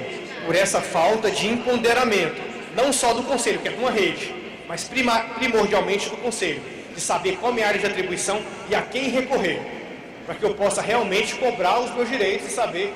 Isso eu estou falando aqui de modo geral, de estruturação e de atuação de conselho, fora a questão dos direitos como servidor público especial que vocês são, sem comentários também, né? A questão de direitos, de adicionais, de férias, enfim, que a gente sabe que está capenga, mas enquanto vocês não se empoderarem e mostrarem para que vieram, isso não vai mudar, né? E saber a quem recorrer. Então o Conselho Tutelar é órgão primordial de qualquer tipo de vulnerabilidade. Quando a gente faz esse recorte no trabalho infantil, o papel do Conselho Tutelar é identificar. O Conselheiro Tutelar tem que saber identificar o trabalho infantil, para que ele possa encaminhar para as alternativas compatíveis ou para a rede socioassistencial à altura de combater aquela mazela social. Então, nós do Ministério do Trabalho, o Ministério do Estado, o Promotor de Justiça, não quer que o Conselho Tutelar vá lá e fiscalize uma empresa ou um lava-jato, mas ele tem que estar ciente, tem que saber identificar. O que é essa identificação? É ir lá e bater boca com o dono da empresa? Não. é de longe, por meio de informantes, enfim, saber que aquela situação ali é irregular e relatar, né, em momento oportuno, poder dialogar com essa criança, com esse adolescente, para confirmar os dados, ir até a casa dessa criança e adolescente para confirmar os dados, e a partir daí encaminhar esse relatório mínimo para os órgãos da rede de proteção. O primeiro órgão da rede de proteção que vocês devem encaminhar esse mínimo relatório, quando eu falo de mini relatório, pessoal, são fatos objetivos que vocês viram ali, para o Ministério Público do Trabalho. Quantos municípios aqui não tem Ministério Público do Trabalho nele? Deve ter vários, grande parte. Né? Eu vou deixar no final o nosso site aqui. Porque no nosso site tem discorrendo qual que é a Procuradoria do Trabalho do município que responde pelo teu município. Isso é importante. E todos os nossos inquéritos, todo o nosso trabalho hoje é virtual. Entendeu? Então vocês podem fazer esse mínimo relatório e mandar virtualmente dentro do nosso site. Ah, eu não tenho acesso à internet dentro do meu conselho. Hoje em dia quase todo mundo, pelo menos 99% dos conselheiros, tem celular Android, não tem celular? Que pode baixar aplicativo, não pode? Nós temos um aplicativo chamado Pardal, já ouviu falar desse aplicativo? Então peço que vocês baixem ele depois, por favor. Pardal. Vocês podem mandar relatórios por meio desse Pardal, podem mandar constatação de fatos e denúncias por meio desse aplicativo Pardal. E enviando para dentro desse aplicativo, vocês vão saber lá qual que é a área de atribuição, porque já tem o rol, né, dos municípios. Vai cair na mesa de um procurador do trabalho para ele tomar as medidas cabíveis. Isso facilita essa dificuldade estrutural que nós temos.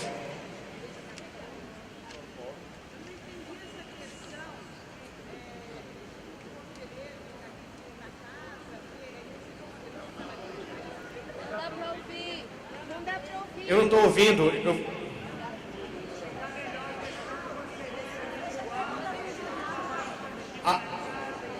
Entendi. Ótimo, entendi. Uhum.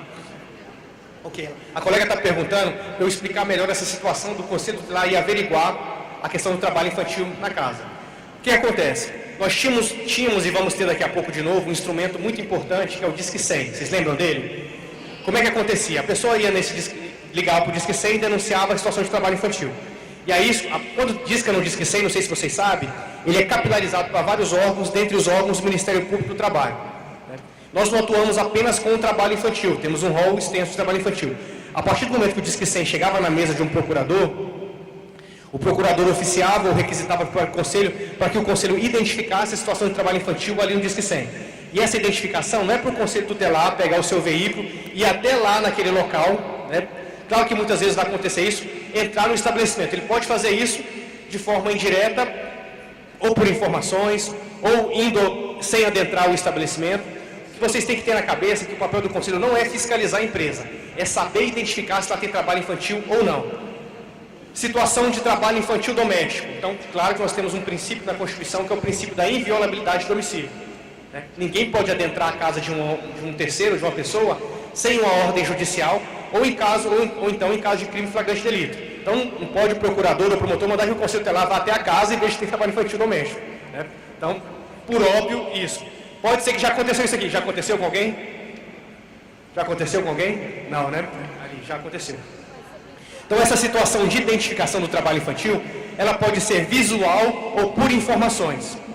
Visual ou por informações. E aí, num simples relatório, o Ministério Público do Trabalho, no dia 6 de abril de 2017, o Conselho Tutelar recebeu tal denúncia e, em diligência rotineira de averiguação, né, identificamos que na esquina tal tem um barzinho tal e lá tem um adolescente servindo bebida alcoólica. É mais ou menos isso que é a questão do trabalho infantil. Esse é o relatório mínimo que nós precisamos para poder já instaurar um inquérito contra a empresa e chamar os responsáveis. Vocês compreenderam essa identificação?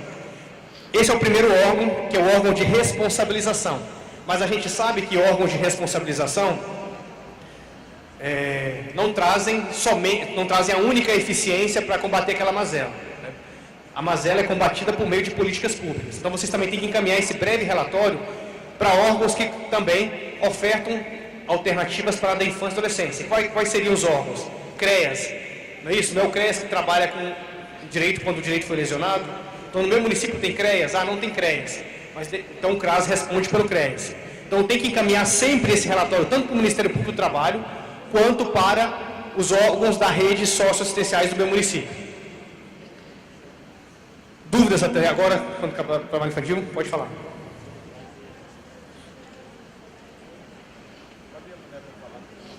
Então, sempre a senhora vai mandar para o Ministério Público do Trabalho, sempre. Ou por meio lá do computador online, ou por meio do aplicativo. Tá? Nunca deixe de mandar para a gente. Nunca deixe de mandar para a gente. Essa eu envio visando a responsabilização. A senhora também tem que encaminhar visando o quê? A implementação de política pública e a oferta socioassistencial. Então, se for situação de trabalho infantil, o Conselho Tutelar tem que encaminhar para o CREAS. Ah, no meu município não tem CREAS, então encaminho para o CRAS. Para verificar, por que encaminha para o CRAS? Porque é no CRAS que funciona o cadastro único, não é isso? Então, o cadastro único lá tem um rol de famílias que estão cadastradas e muitas delas recebem Bolsa Família. Uma das condicionalidades para receber Bolsa Família é estar na escola e não estar no mundo do trabalho. Opa, então essa família aqui recebe Bolsa Família, está cadastrada e está com a criança ou adolescente no mundo irregular no trabalho. Então, cabe a ela uma advertência ou, se for o caso também, uma suspensão do Bolsa Família, para que o CRAS possa ofertar, enfim, advertir a família ou também ofertar serviços socioassistenciais para aquela família. Opa, essa criança está cadastrada, a família recebe Bolsa Família e ela está no mundo do trabalho, mas não está frequentando o serviço de convivência e estabelecimento de vínculo. Opa, então pega essa criança e oferta o serviço obrigatoriamente para ela, que obrigatoriamente ela tem que frequentar. Vocês começaram a compreender isso? Então, o Conselho Tutelar, eu falo muito rápido, né, pessoal? Parece que vou engolindo tudo. O Conselho Tutelar é esse ator primário que tem que saber identificar a situação de trabalho infantil. Claro que pode ser que existam situações de um procurador ou promotor, ou até mesmo o juiz, né, requisitar para que o Conselheiro Tutelar vá lá e faça isso. Aí cabe ao Conselho Tutelar, mais uma vez, o que eu falei no início da minha fala, sabendo da sua área de atribuição e conversar com o juiz ou promotor. Tá? Doutor, a nossa área de atribuição é essa aqui. Não tem como o Conselho Tutelar fiscalizar. Primeiramente, porque a gente mal tem carro, né? Quanto mais segurança. É isso? Então, há essa necessidade, se houver esse desvirtuamento nessas requisições de ofício, que vocês procurem quem requisitou, quem oficiou e conversem com essa autoridade. Tá ok? Pode falar. Vem mais para pertinho aqui, por favor. Eu vou misturar aqui então com os debates já, tá, pessoal?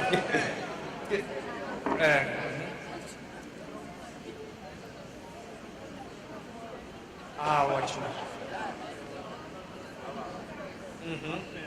Que é bem periclitante, vamos dizer assim, né? Eu conheço aquela região.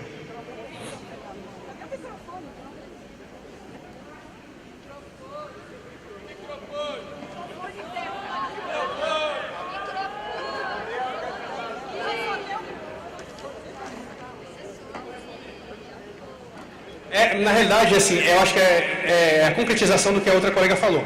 Ela responde pela região do Moca, ali em São Paulo, vocês conhecem? E responde também pelo Brás. Aquela região ali, a questão do trabalho informal é imensa. E ela falou que muitas vezes chega a requisição ou ofício do Ministério do Trabalho determinando que o conselheiro vai lá ver se tem trabalho infantil. Então, essa determinação, essa requisição, a senhora tem que interpretar com identificação. Apenas não é para a senhora ir lá e bater boca com o empregador. Ministério do Trabalho, no boteco do seu João tem trabalho infantil sim. Ok, de forma objetiva e simples. Para que o promotor de justiça ou procurador do trabalho tenha subsídios para instaurar o inquérito civil.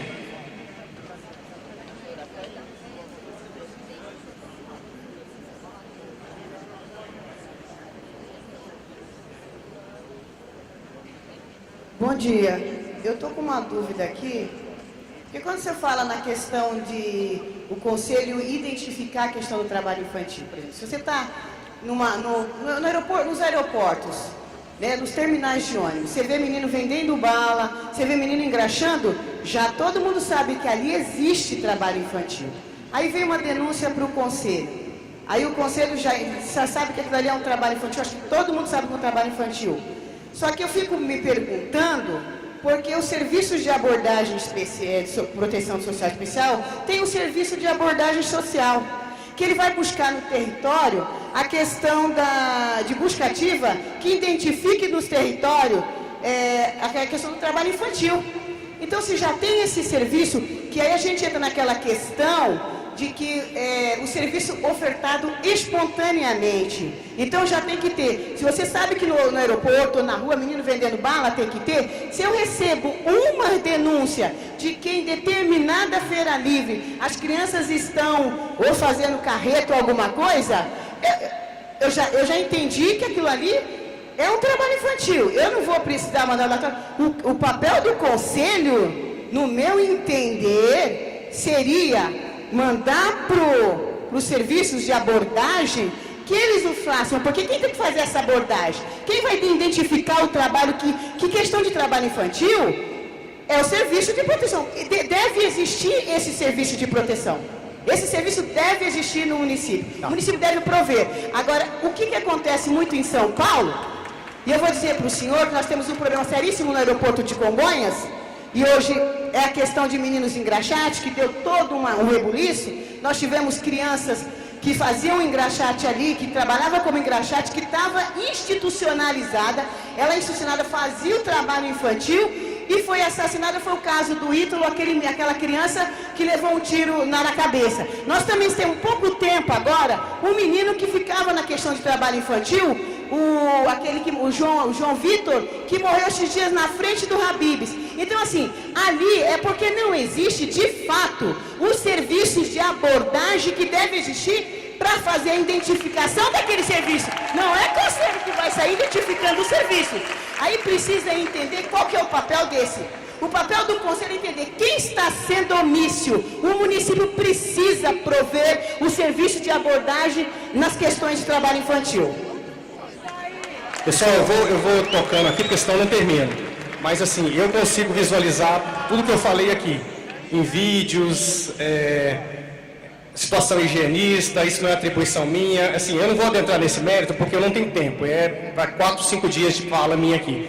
E a ideia aqui não é convencê-los, que vocês saiam daqui convencidos. É uma sementinha para que vocês tenham essa massa, um pensamento crítico, e a partir daí consigam desenvolver os mundos públicos de vocês. O papel do Conselho Tutelar é sim identificação, ele tem que saber identificar, e saber identificar não é ir lá identificar, é saber que aquilo ali é uma vulnerabilidade, porque muitos conselheiros nem entendem que aquela situação ali é de vulnerabilidade, por essa questão, né, do trabalho infantil ser uma alternativa à marginalidade. Tá? Então o papel do conselho, quando eu falo identificação, não é ir lá bater boca com o empregador, é saber confirmar que aquilo, a identificação que eu falo, é saber que aquela situação ali é de vulnerabilidade e ele identificou como vulnerabilidade. Porque nem nisso ainda nós chegamos, no Conselho Tutelar, saber identificar aquilo como vulnerabilidade. Não estou falando que é a situação de vocês que estão sentados aqui hoje, mas eu já rodei o Brasil afora e grande parte dos conselheiros não sabia identificar aquilo como vulnerabilidade. O trabalho infantil ainda estava invisível. Ah, então isso é trabalho infantil? É, trabalho infantil. Então isso é uma identificação. Eu vou tocar a fala aqui, porque senão a gente não consegue. Bom dia. Eu sou do interior do Pará, e lá na nossa cidade, Marabá, no Pará, ela citou a questão da equipe de abordagem. Até outro dia não tinha equipe de abordagem. Mas o que é importante para fazer esse trabalho, que já foi citado aqui, a questão da intersetorialidade. Então a gente faz o seguinte, nós temos a denúncia, a gente faz estudo de caso, e nunca o conselheiro tutelar vai lá para fazer essa identificação. Vai um técnico do CRES ou do CRAS, a gente faz a identificação dessa forma.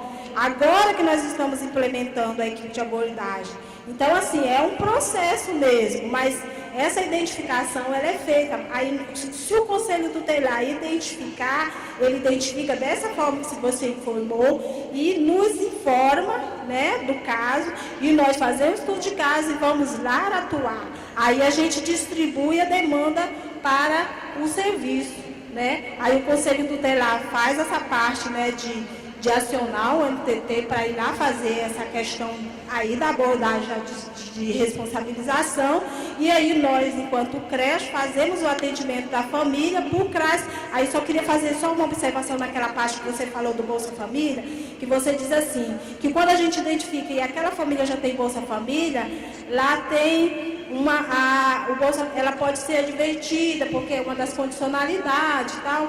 Aí, nesse caso, a gente nem adverte, a gente faz o seguinte, a gente verifica se aquela família, porque lá no Bolsa Família tem um quadradinho que fala que se for também na condição de condição de trabalho infantil, a gente circula outro quadradinho que nós identificamos e ela ganha um adicional, porque quando é acrescentada essa vulnerabilidade, aí acrescenta no Bolsa Família, salvo engano, R$40. Então, a gente faz esse ciclo com os nossos parceiros. Então, funciona dessa forma. O Conselho Tutelar, e nem nós, CRAS, não fazemos essa identificação. Quem faz a abordagem mesmo é o MPT. Obrigada. Pessoal, eu tenho que continuar, porque senão eu não vou conseguir falar de nenhum outro ator. Aí vai ficar na mesma na fala que eu iniciei, a gente acha que a responsabilidade é só do Conselho. Eu comecei pelo Conselho, existem outros atores aí de proteção que no final vão se encaixar.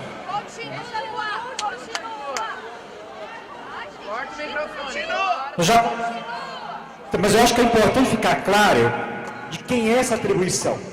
Né? Porque assim, no próprio artigo 227, identificar, eu acho que é a atribuição de qualquer cidadão.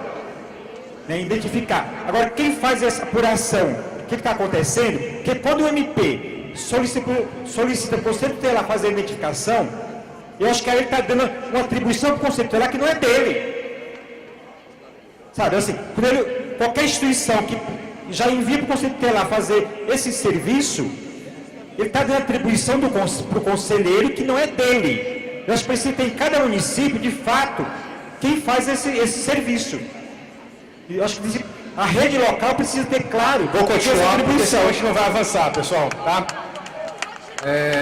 Enfim, é um tema polêmico, né? Como eu falei, vocês, conselheiros, então se empoderem da atribuição de vocês e contestem as requisições. Porque senão, como eu falei, não ocupou espaço, alguém ocupa e determina. É assim que funciona, ok? Existe uma gama de artigos publicados sobre o poder de identificação do Conselho frente às vulnerabilidades sociais. Então, já tem, enfim, documentos para que vocês possam analisar e contestar a partir daí. Mas vamos começar a falar de outros atores, porque senão fica parecendo o que eu falei no início da minha fala. Tudo é atribuição do Conselho, né? E não é isso. Mas o Conselho tem que se empoderar e saber quais são suas atribuições. Não sei se é essa a realidade aqui, mas assim, a realidade que eu já vi, Brasil afora, é uma carência enorme de conhecimento mínimo sobre qual é o papel do Conselho Tutelar. Não é essa a realidade, talvez não seja de vocês, mas eu tenho que falar assim porque é para padronizar conhecimentos. Né? O outro ator primordial nessa rede de proteção é o Conselho Municipal dos Direitos da Criança e do Adolescente. Quem é do CMDCA aqui? CMDCA.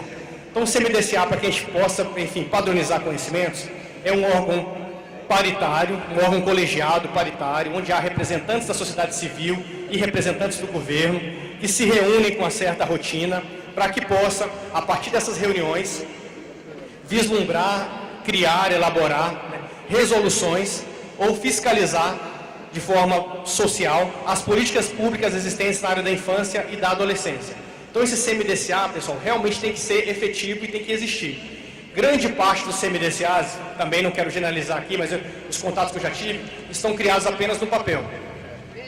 Por quê? Porque o município tem que criar um CMDCA para que ele possa prestar contas para os TCU quanto à questão do repasse de fundos, né, de fundo da infância. Então, muitos desses CMDCAs estão criados apenas no papel. Ou então, tem lá os representantes do governo que são apenas nomeados pela prefeitura e jamais pisaram no CMDCA. E aí fica um ou outro militante na área da sociedade civil organizada que quer levar as coisas à frente e as coisas não acontecem. E esse órgão colegiado, paritário, é de extrema importância porque é ele quem vai cobrar as políticas públicas.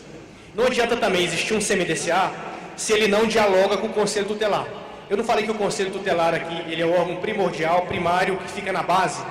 Então não tem como eu, CMDCA, começar a planejar as minhas resoluções sem ouvir esse ator primário, que é o Conselho Tutelar, que tem contato com as mazelas sociais, para saber se realmente aquilo que a gente está elaborando e vai cobrar retrata a realidade do meu município. Essa falta e carência de diálogo entre CMDCA e Conselho Tutelar também leva, muitas vezes, ao sucateamento do Conselho Tutelar. Que o CMDCA pode colocar nessa resolução dele aparelhamento e reaparelhamento do Conselho Tutelar. E a partir daí cobrar políticas públicas por parte do governo. Eu estou falando de resolução porque o instrumento de trabalho do CMDCA é resolução. O que é resolução, pessoal? Nada mais é do que um documento formal, clausulado, onde o CMDCA, por meio do seu colégio, dos atores que compõem o colégio, votaram que aquilo é prioridade para o município na área da infância. E essa resolução do CMDCA tem força de lei, por uma decisão do Supremo Tribunal Federal. Então, o gestor público não pode se negar a cumprir as resoluções feitas pelo CMDCA, sob pena de crime de improbidade. Então isso é de extrema importância. Olha só o papel primordial do CMDCA. E se esse órgão está criado só no papel ou apenas com representantes figurativos, nunca saem essas resoluções, né? E nunca é cobrado isso do gestor público. E a gente deixa esse papel primordial, né, de lado. E muitas vezes o Conselho Tutelar está sucateado por falta, né, enfim, de estar previsto nessas resoluções de aparelhamento e reaparelhamento desse Conselho. Esse CMDCA também é de extrema importância porque ele faz o controle do Fundo Municipal da Infância. Grande parte, pelo menos quase 100% dos municípios possuem um Fundo da Infância, que é criado por lei. Quem faz a gestão desse fundo é o CMDCA. Então é ele quem cadastra as entidades com projetos para ser desenvolvidos na área da infância, e a partir desse cadastro, dessa fiscalização, ele libera esse recurso para que projetos sejam implementados no meu município. Então vocês têm que sair daqui também ciente disso, que é o CMDCA quem controla o fundo, e saber, no meu município, tem fundo ou não tem fundo? Como é que está sendo gasto o dinheiro desse fundo? O recurso desse fundo pode ser utilizado também para qualificação de conselho tutelar. Então, identifiquei no meu município que aqui tem uma carência muito grande na temática trabalho infantil. Então, vamos dar um jeito de qualificar esses conselheiros nessa temática com recurso do fundo. Identificamos aqui que a deficiência é muito sobre abuso sexual, exploração sexual, prostituição. Então, vamos qualificar os conselheiros nessa temática. Então, esse recurso do fundo serve para isso. E vocês, conselheiros, têm que dialogar e estar de mãos dadas com o CMDCA para que vocês também possam, enfim, participar, né, desse viés participativo nas políticas públicas voltadas para a área da infância e adolescência. Quem está do CMDCA aqui, eu perguntei, acho que tem poucos, até que tem razoável, né? Então esse CMDCA é esse ator de extrema importância que há necessidade. Aí quando a gente fala de identificação de trabalho infantil, a colega anteriormente falou, no município tem a equipe que faz busca ativa.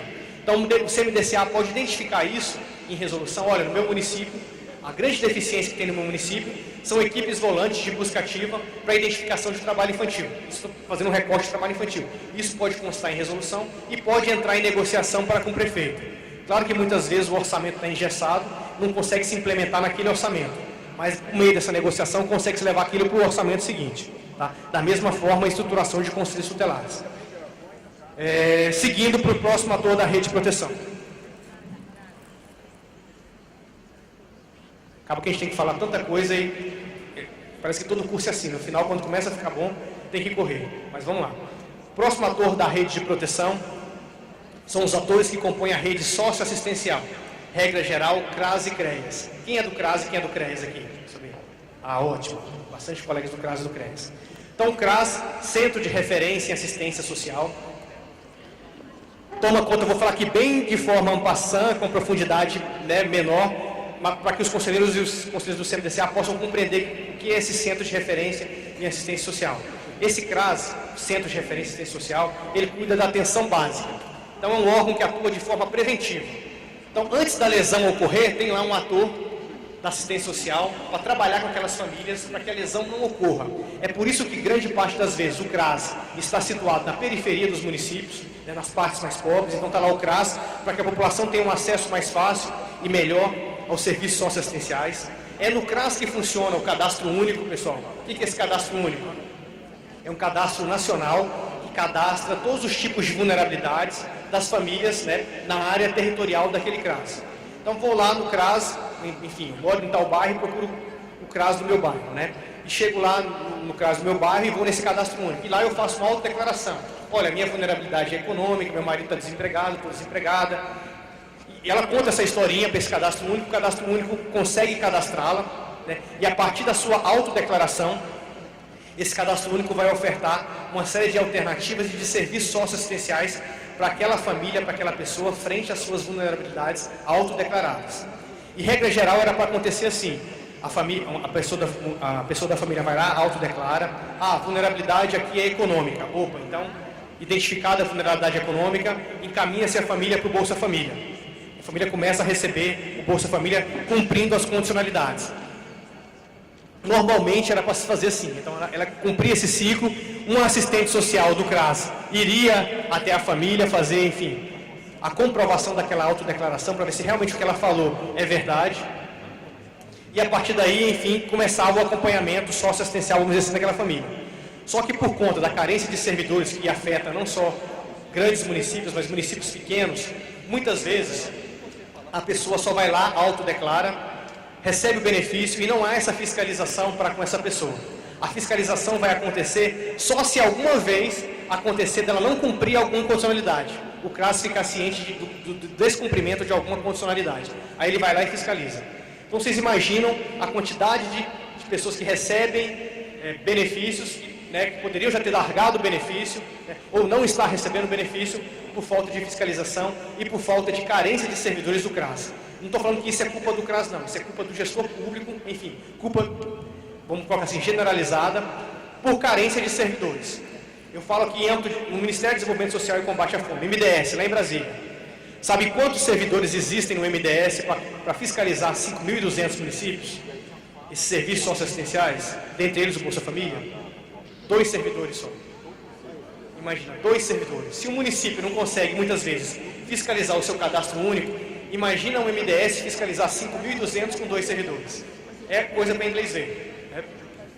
Então isso a gente tem que ir fomentando via CMDCA, via Conselho Municipal de Assistência Social, para que as coisas, as políticas públicas tendem a acontecer. Porque lá atrás, com a Política Nacional de Assistência Social, né, passou a ser uma política, então hoje em dia não vale mais aquele assistencialismo barato. A assistência social do município não está ali para conceder cesta básica, né, ou conceder consulta, ou conceder viagem para fazer uma consulta no município mais próximo. A assistência social está ali para cobrar políticas públicas, né, na área da assistência. Então essa modificação foi alterada, e aí cabe a nós, mais uma vez lá, família, sociedade, Estado, e quando a gente fala de Estado, Conselho Tutelar mais uma vez, CMDCA mais uma vez, atores do CRAS e do CREAS, fazer essa cobrança, ter essa articulação intersetorial para que as coisas aconteçam. Da mesma forma, denunciando o Ministério Público do Estado e o Ministério Público do Trabalho.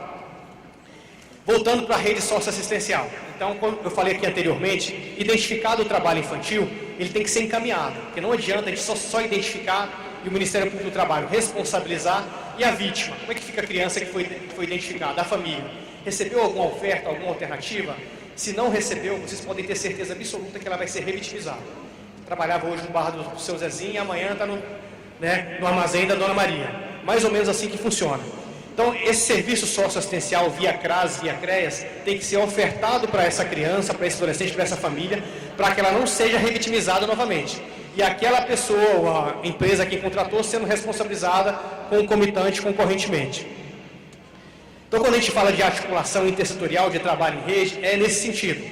O CMDCA estar pensando em políticas públicas para melhorar aparelhamento, política socioassistencial do município, Conselho Tutelar sabendo identificar a situação do trabalho infantil, e mais uma vez bato na tecla para que não fique rusgas aqui, essa identificação passa pelo conhecimento mínimo do Conselho Tutelar, de saber que aquela situação de trabalho é uma vulnerabilidade, não é uma alternativa ali para a criança ou para o adolescente pobre, então aquilo é identificável. Ficou clara essa identificação que eu falei, pessoal? Não? Porque parece que eu falo várias vezes de identificação e as perguntas vêm no sentido de fiscalização. O Conselho Tutelar tem que ir lá fiscalizar, não é isso que a gente quer, é ele saber identificar. Ele saber identificar, ele vai poder, quando participar das reuniões do CMDCA, opa, nessa região aqui, a política pública tem que ser essa, porque nós identificamos já trabalho infantil lá. Eu sei que aquilo é trabalho infantil. É essa a identificação que eu estou falando. Quando a gente fala de trabalho infantil, passa por um ator específico, que é o CREAS, Centro de Referência Especializado em Assistência Social. Então, esse Ezinho de especializado traz novas atribuições para o CREAS. Os municípios que não possuem CREAS, o CRAS responde pelo CREAS. Mas, existindo o CREAS, é o CREAS quem vai fazer esse acompanhamento das vítimas de trabalho infantil, vamos dizer assim. Então, vai ser encaminhado, ao invés do CRAS, para o CREAS. E lá no CREAS, na sua equipe de referência, tem um advogado. Existe esse advogado para quê? Para prestar um serviço, uma assessoria jurídica para essa vítima, né, que foi lesionada de certa forma. E ali no CREAS vão ser ofertados também serviços assistenciais vinculados ao CRAS, tais como Bolsa Família, tais como serviço de convivência, fortalecimento de vínculo, para que não seja novamente revitimizada aquela vítima. Então falamos de Conselho Tutelar, falamos de CMDCA, falamos de rede socioassistencial, CRAS e CREAS. Eu falei muito rápido de CRAS e CREAS, ficou alguma dúvida sobre a CRAS e CREAS? O Conselho Tutelar, o CMDCA, o CRAS e o CREAS têm que se comunicar entre si, pessoal. Quando eu falo de comunicação entre si, não é apenas via ofício, é reunião, são agendas intersetoriais, não são apenas telefonemas. Muitas vezes é quase porta com porta e eu estou falando com um ofício ali com o diretor. Não é isso? Muitas vezes a gente tem uma rusga política com o diretor do CRAS ou com aquele assistente social ou psicólogo. Então a causa é muito maior do que qualquer rusga política ou qualquer formalidade nessa comunicação. Então quando eu falo de articulação intersetorial, são reuniões periódicas para traçar estratégias, para que nem eu, Conselho Tutelar, para que nem eu, CRAS, nem eu, CRES, fique enxugando gelo. E quando a gente trabalha achando que aquilo não é atribuição nossa e a gente não dá o devido encaminhamento, eu fico enxugando gelo. Eu, pelo menos, fico com essa sensação no âmbito do Ministério do Trabalho. Quando eu pego o inquérito e viso nesse inquérito apenas a punição da empresa e não viso, né, a responsabilização do gestor público via políticas públicas, né, com certeza eu vou ficar só enxugando gelo. Vai aparecer N mais empresas, né, lesionando o direito. Mas a partir do momento que eu penso, opa, eu tenho que cobrar a política pública do gestor, porque ele não cobriu esse flanco na área da infância e adolescência, as coisas começam a melhorar. E aí a gente começa a trabalhar com qualidade. Eu, conselheiro, não fico apenas enxugando gelo, não sou bombril. Eu, CRAS e CRES, não fico apenas enxugando gelo, recebendo todas as demandas, trabalho de forma mais especializada e específica. Eu sempre cito como exemplo e metáfora um cano estourado. Pensem num cano estourado. Né? E aí eu, como conselheiro, CMDCA, ator, procurador, promotor, fico preocupado em enxugar a água daquele cano. Não vou deixar de enxugar nunca, não é isso? Mas a partir do momento que eu penso em sistema, em rede, em trabalhar de forma articulada, intersetorial, opa, que tal a gente tentar desligar o registro? Né? Então, esse insight de trabalhar em rede passa mais ou menos por isso. Essa articulação intersetorial, esse trabalho conjunto, para que a gente possa pensar em conjunto. Finalizando essa parte de trabalhar em rede, em 2014, 978 municípios receberam, desde 2014, o cofinanciamento do governo federal. Quantos aqui sabem sobre isso? Vou falar rapidamente, mas os conselheiros têm que saber disso. Então nós fizemos uma pactuação com a OIT, Organização Internacional do Trabalho, que até 2016, ano passado, nós eliminaríamos todas as piores formas de trabalho infantil. Então, a pior forma de trabalho infantil são aquelas lá do decreto, da lista TIP. E até 2020, daqui 3 anos, nós eliminaríamos todo o trabalho infantil do país. Esse foi o pacto que o Brasil fez perante os países que compõem a OIT. Então, olha só a responsabilidade, né, desse pacto. E aí, em 2014, eu falei que a primeira data, o primeiro prazo era 2016, né? Então, em 2016, a gente tinha que prestar contas do tempo das piores formas do país. Então, em 2014, o governo federal chamou todos os municípios brasileiros, né, naquela reunião dos prefeitos que tem lá, em Brasília, e a grande dificuldade, segundo os prefeitos naquela época, que não tinham política pública na área do trabalho infantil, específico dessa temática, por falta de orçamento público. Só que o governo federal não tinha condições de mandar recurso específico para esse tema para os 5.200 municípios que nós temos. Então foram eleitos 1.032 municípios, como os piores elencados, né, separados os piores 1.032 municípios do país, para que recebessem um cofinanciamento do governo federal para aplicar nessa política específica de combate ao trabalho infantil. Então, desde 2014, vários municípios, esses 1.032 municípios, estão recebendo esse recurso. Né? E para nossa, tristeza, surpresa, a partir de 2015 começou a ter algumas ações do Ministério Público do Trabalho, junto com o Ministério Público Federal e do Estado, para fiscalizar a aplicação desse recurso. Né? E pasmem os senhores, recurso assim com mais de 1 ano na conta parado, sem aplicação. Aí, contestando, levando para a audiência os municípios, aí falava, não recebemos qualificação para aplicar o recurso. Então, mais uma vez, a gente bate naquela tecla. O MDS, com poucos servidores, conseguiu esse recurso, mas não qualificou os municípios, nem os estados, para a aplicação desse recurso. E, mais uma vez, tudo cai nas costas do município. E quando as coisas caem nas costas dos municípios, vocês podem ter certeza que vai estourar no Conselho Tutelar, mais uma vez. Né? E nos atores que compõem a rede de proteção. Eu estou falando isso tudo para os senhores, só para elucidar, que desde 2014, então, nós temos verbas específicas para aplicar em política pública para combater o trabalho infantil. Então, há necessidade que os senhores procurem no município dos senhores, eu posso deixar depois esse rol de municípios que estão sendo beneficiados, para que vocês cobrem, principalmente o pessoal do CMDCA, junto com o pessoal do CMAS, onde é que estão sendo aplicados esses recursos que estão vindo do governo federal desde 2014. Se em campanha, se em qualificação, se em estruturação de algum órgão, tudo voltado, claro, para essa temática de combate ao trabalho infantil. O recurso só vai até agora, junho de 2016. Eu acredito que devem prolongá-lo. A senhora ia perguntar?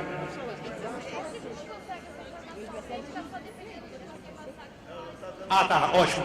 Ela falou assim, como é que eu consigo essa informação para não ficar dependendo apenas do Ministério Público do Trabalho passar via e-mail, às vezes esse e-mail se perde, né? Essa informação está no site do MDS, Ministério de Desenvolvimento Social e Combate à Fome. Chama Cofinanciamento para Reordenamento do PET. São 1.032 municípios que estão recebendo essa temática, recebendo esse recurso. Cofinanciamento para reordenamento do PET. Cofinanciamento para reordenamento do PET. A ideia, o que era a ideia desse recurso, pessoal?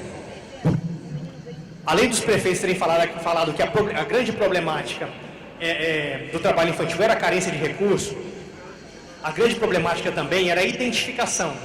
Então, assim, Ministério do Desenvolvimento Social e Combate à Fome. Eu não tenho equipe de referência suficiente para fazer grupos volantes de busca ativa para identificar o trabalho infantil em todo o meu território. E aí, então, essa verba pode ser utilizada para a contratação temporária de equipes de busca ativa para a identificação do trabalho infantil. Porque quando a gente fala de política pública, a primeira condição para implantação, para criação de política pública é saber qual que é a minha deficiência. Tá, como é que eu vou aplicar a política pública no meu município se eu não sei onde é que está o espaço do trabalho infantil no meu município? Eu não sei onde é que está a criança e o adolescente trabalhando. Eu posso ver na rua, no semáforo, como a colega pediu, no aeroporto de Congonhas, mas eu não sei o bairro específico, o endereço daquele adolescente. Então essa verba específica que veio do governo federal veio também para ser aplicada na contratação temporária de equipes volantes, equipes de referência volantes, de busca ativa para a identificação do trabalho infantil. Porque aí sim eu vou saber que no bairro XYZ eu tenho trabalho infantil. Se eu tenho um trabalho infantil no bairro XYZ, e não tenho CRAS nem CREAS nesse bairro, então alguma coisa está errada no meu organograma do município. Eu tenho que colocar um CRAS e CREAS lá. Ou não tem um serviço de convivência e fortalecimento de vínculo nesses bairros mais periclitantes. Ou não tem escola em tempo integral. Vocês começam a entender que é de extrema importância esse relatório, esse diagnóstico mínimo de trabalho infantil, essa identificação. Essa identificação que eu estou falando aqui não se confunde com aquela identificação que eu falei do Conselho Tutelar. Não é papel do Conselho Tutelar fazer essa identificação do diagnóstico. Esse papel é da rede socioassistencial, que pode ser contratada mediante contrato temporário dessa equipe volante. Pode falar.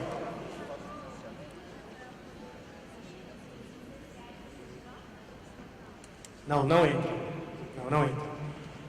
Ela fez uma pergunta bem técnica se o valor entra para fazer divisão entre CCA e CCJ. Não entra.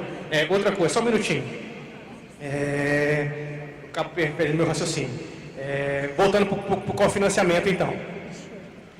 O CRAS e CREAS, tanto o CRAS quanto o CREAS, especialmente o CREAS, ele possui equipes volantes, né, de busca ativa. Como eu falei para vocês, que a carência de servidores é imensa, muitas vezes essas equipes volantes de busca ativa não existem. Então esse recurso veio também para incrementar essas equipes existentes ou não, para que possam identificar o trabalho infantil e, a partir dessa identificação, planejar políticas públicas para combater o trabalho infantil. Claro que, pessoal, é inviável que essas equipes, um município como São Paulo, por exemplo, precisa de, 1.000 equipes para conseguir fazer essa identificação. E aí, mais uma vez, há necessidade de trabalharmos em rede, né? Por isso que eu falei aqui, comecei o projeto, comecei a minha fala, no meio do projeto Resgate à Infância. E vou falar, para terminar minha fala de vez, rapidamente, o que é cada eixo desse projeto, para que a gente possa encaixar no final dessa identificação, desse diagnóstico do trabalho infantil, que é a condição sine qua non para que a gente possa pensar em políticas públicas para combater o trabalho infantil. Vocês viram lá no projeto que a gente fala que trabalha com eixo educação, não viram? O primeiro, são 3 eixos: eixo educação, eixo políticas públicas, eixo aprendizagem. Eixo educação. E aí eu quero que vocês, dentro da área de atribuição de vocês, Conselho, CMDCA, incorporem cada um desses eixos, ou os 3 eixos, para que vocês possam compreender onde é que vocês podem contribuir em cada eixo. O primeiro eixo tratado é o eixo educação. Pelo menos 97% das crianças do nosso país estão matriculadas na escola. A gente não sabe se frequentando, mas estão matriculadas. E eu falei no início da minha fala que grande parte da existência do trabalho infantil é porque existe um senso comum favorável ao trabalho infantil, né? Então a educação é um instrumento hiper eficaz para a gente desconstruir esse senso do trabalho infantil, com a geração que já passou e com a geração atual que está nos bancos escolares. Então o eixo educação, o procurador do trabalho, os procuradores do trabalho vão até as escolas ou marcam eventos com coordenadores pedagógicos ou com professores ou com diretores de escola, ministram essa qualificação mínima, essa padronização mínima sobre o que é o trabalho infantil, com o intuito de desconstruir mitos, para que o professor possa, a partir desse conhecimento mínimo, desenvolver essa temática dentro de sala de aula, e toda essa temática, todo esse desenvolvimento de sala de aula, o material é ofertado por nós, o Ministério Público do Trabalho, cartilha, enfim, questionário, e a partir daí ele consiga transmitir isso para as crianças, para que as crianças possam levar isso para dentro de casa, para o bairro, essa discussão, que a discussão começa a se efervescer dentro da família sobre essa temática de trabalho infantil. Então o eixo educação visa isso. Não sei se vocês já ouviram falar do projeto MPT na escola, já ouviu falar? O projeto MPT na escola nada mais é do que esse eixo. Então tem esse evento grande com a educação, qualifica-se a educação do município, o município desenvolve isso nas suas escolas, em certa faixa etária, com material ofertado por nós, do Ministério Público do Trabalho. São feitos trabalhos para os alunos e esses trabalhos são premiados. Para que vocês tenham uma ideia, o ano passado, a premiação aconteceu esse ano, gira em torno de 250 a 300 mil reais, só de prêmios, com trabalhos desenvolvidos por professores e alunos dentro do eixo educação. Então o eixo educação visa esclarecer, levar esse tema para debate dentro de sala de aula e com o aluno, e também colocar o professor apto a identificar a situação de trabalho infantil dentro de sala de aula. Aí a gente entra naquela aresta. Opa, mas não é papel do professor identificar trabalho infantil dentro de sala de aula. Meu papel é identificar. Meu papel é ensinar. Aí mais uma vez a gente esbarra naquela aresta do poder de identificação. O professor, com um simples questionário em sala de aula, 5, 6 perguntas, e esse questionário também é ofertado por nós, ele consegue identificar vítimas de trabalho infantil dentro de sala de aula. E a partir desse questionário, ele consegue já ter um dado trabalhado, tabulado, para que ele possa mandar para a assistência social. Que eu não disse anteriormente que a assistência social não possui pernas nem braços para identificar todo o município pela carência dos servidores, e a educação já tem esse braço, né? Ela já preenche certos territórios do município e consegue identificar essa situação de trabalho infantil. Opa, então a educação, além de ensinar, consegue identificar, já tem um dado em mãos. O território da escola é muito grande, como eu falei, 97% das crianças estão na escola. Então o eixo educação visa isso. O segundo eixo, vocês viram ali, é o eixo políticas públicas, que nada mais é do que verificar se no município existem políticas públicas específicas para combater o trabalho infantil. Então, quando é eleito o município, além do eixo educação, uma equipe de procuradores, enfim, se reúne com a rede de proteção do município, com essa rede de proteção CRAS, Conselho, CREAS, e verifica quais são as deficiências do município, se existe uma agenda intersetorial, se existe um orçamento mínimo no orçamento municipal que prevê recursos para financiar essas políticas, esses atores, estruturar esses atores. Então o eixo políticas públicas visa isso. Pelo menos, não sei se vocês sabem, mas pelo menos 5% do orçamento municipal tem que ser voltado para a infância e adolescência. Isso é uma resolução do CONANA determinando isso. Então 5% do orçamento municipal tem que ser voltado para a infância e adolescência. E nos municípios, eu fui por pelo menos 30 municípios, 35 de 2014 até final do ano passado, nenhum município tinha essa rubrica específica. Se chegasse somando tudo, né, espalhado, não daria 1%. E aí a gente começa a verificar o porquê de vários órgãos estar tão sucateados e o porquê da carência de tantas políticas públicas nessa área da infância e adolescência. Então o eixo políticas públicas visa isso, estruturar, verificar se existe orçamento e verificar se existe uma agenda intersetorial entre os atores para combater essa mazela que é o trabalho infantil. E o terceiro eixo é o eixo educação. Vocês vão ver que os eixos se completam entre si. Eu não falei para vocês, quando estava falando de aprendizagem e de profissionalização, que as empresas devem contratar um percentual de 5% a 15%, vocês se recordam disso? Então esse eixo aprendizagem visa isso. Quando a gente elege o município e vai até o município para aplicar o eixo educação e políticas públicas, é feito todo um pente fino nas empresas do município e arredores dos municípios que deveriam estar contratando adolescentes na faixa de 14 anos de idade, que não estão contratando. Então é feita uma audiência pública com essas empresas e dado prazo para a contratação. E aí a contratação é priorizada, priorizada essa contratação, esses adolescentes identificados na escola, identificados pela assistência social ou identificados por qualquer ator da rede de proteção. Então a assistência social fica com essa incumbência de montar essa lista a partir de adolescentes identificados na situação de trabalho infantil. E nós utilizamos essa lista para contratação por essas empresas.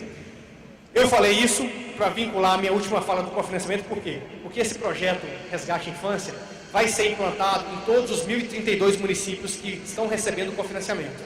Tá?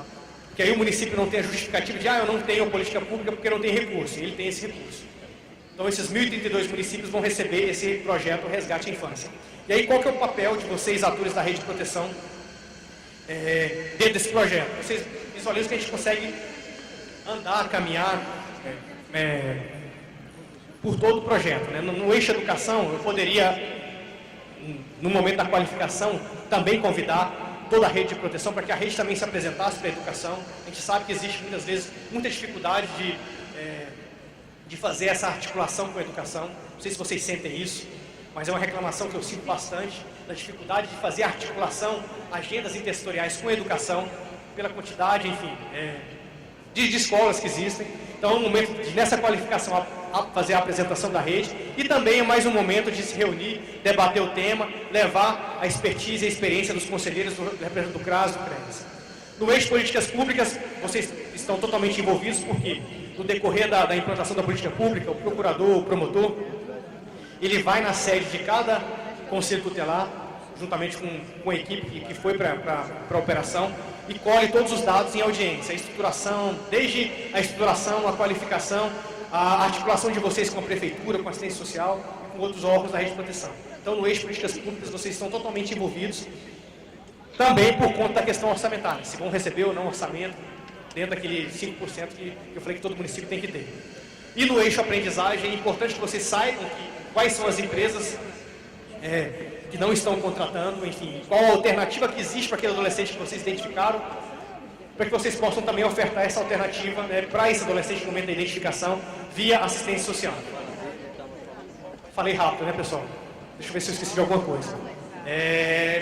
Então, esse é o projeto Resgate à Infância. Falamos dos 227, falamos da faixa etária mínima, falamos do recorte de trabalho infantil, falamos ainda das dúvidas que existem, muitas vezes, da atribuição do conselho tutelar, mas a necessidade de vocês se ponderarem da atribuição de vocês. Eu quero deixar aqui um convite para vocês, pela Escola do Ministério Público da União, SMPU, está tendo um curso agora para conselheiros tutelares. Não sei se vocês ficaram cientes disso, acho que sim. O Marcelo divulgou bastante. É SMPU, anotem aí. E de escola, S de sapo, M de Maria, P de pato, U de universo. SMPU. ESMPU. Isso. Chama Escola Superior do Ministério Público da União. É um curso que está acontecendo agora, só para conselho tutelar, mas nada impede de outro ator da rede de proteção também adentrar esse curso. Totalmente gratuito, com certificado, via online, né? Vocês podem, talvez não tenha mais vagas para fecharem as turmas, mas assim, vai ser mensalmente agora praticamente a abertura de turmas. E tem um projeto nosso do MPT que vai sair agora para o segundo semestre de 2017, que é uma plataforma nossa também, só de qualificação da rede de proteção. E aí também é aberto ao público, com certificação. E aí quando sair eu peço para o Marcelo, enfim, ele deve permanecer com o contato de vocês para divulgar o máximo possível. Nós tentamos o máximo possível divulgar esse curso da SMPU. Ele tinha, salvo engano, um limite de 1000 vagas. Esse do MPT, para o segundo semestre, não tem limite de vagas. E é um curso que está sendo feito assim, com bastante preocupação, quanto à questão de acesso à internet para vocês, porque a gente sabe que tem município que a internet é ruim, ou então que a banda larga não chega. Então, vai ser um curso que vai poder ser visto em celular, na Apple, Android, enfim. Os matriculados que não tiverem acesso à internet vão receber o CD do curso também.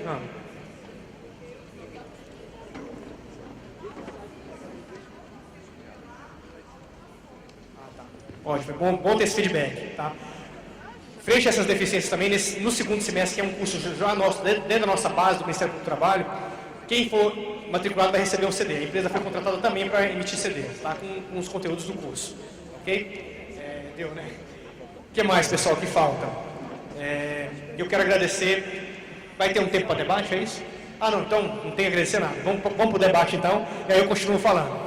Eu vou pedir só que tem um microfone aí na frente já, ou não? Ou só tem o meu microfone? Tá. Anotem aí meu e-mail para quem quiser me mandar uma mensagem boa, para quem quiser me xingar, tá? Os de xingamento eu não respondo, mas de mensagem boa e de dúvidas eu respondo, tá bom? Tá bom. Então anotem aí, Thiago sem H, é um Thiago sem H, Thiago normal, o pessoal fala Thiago normal ou com H? Fala normal. Thiago sem H, ponto Oliveira, Thiago.Oliveira, @mpt, M de Maria, P de pato, T de tatu, mpt.mp.br. Thiago.Oliveira, @mpt.mp.br. É minha assessora que, juntamente comigo, toma conta do e-mail. Então, pode demorar, enfim, mais de 2, 3 dias para ter resposta, mas não ter resposta. Né? O evento que nós tivemos ano passado em Caldas Novas, eu consegui responder todo mundo, então acho que quem esteve presente lá conseguiu sanar todo mundo, as dúvidas, e o Felipe agora vai falar como é que vai funcionar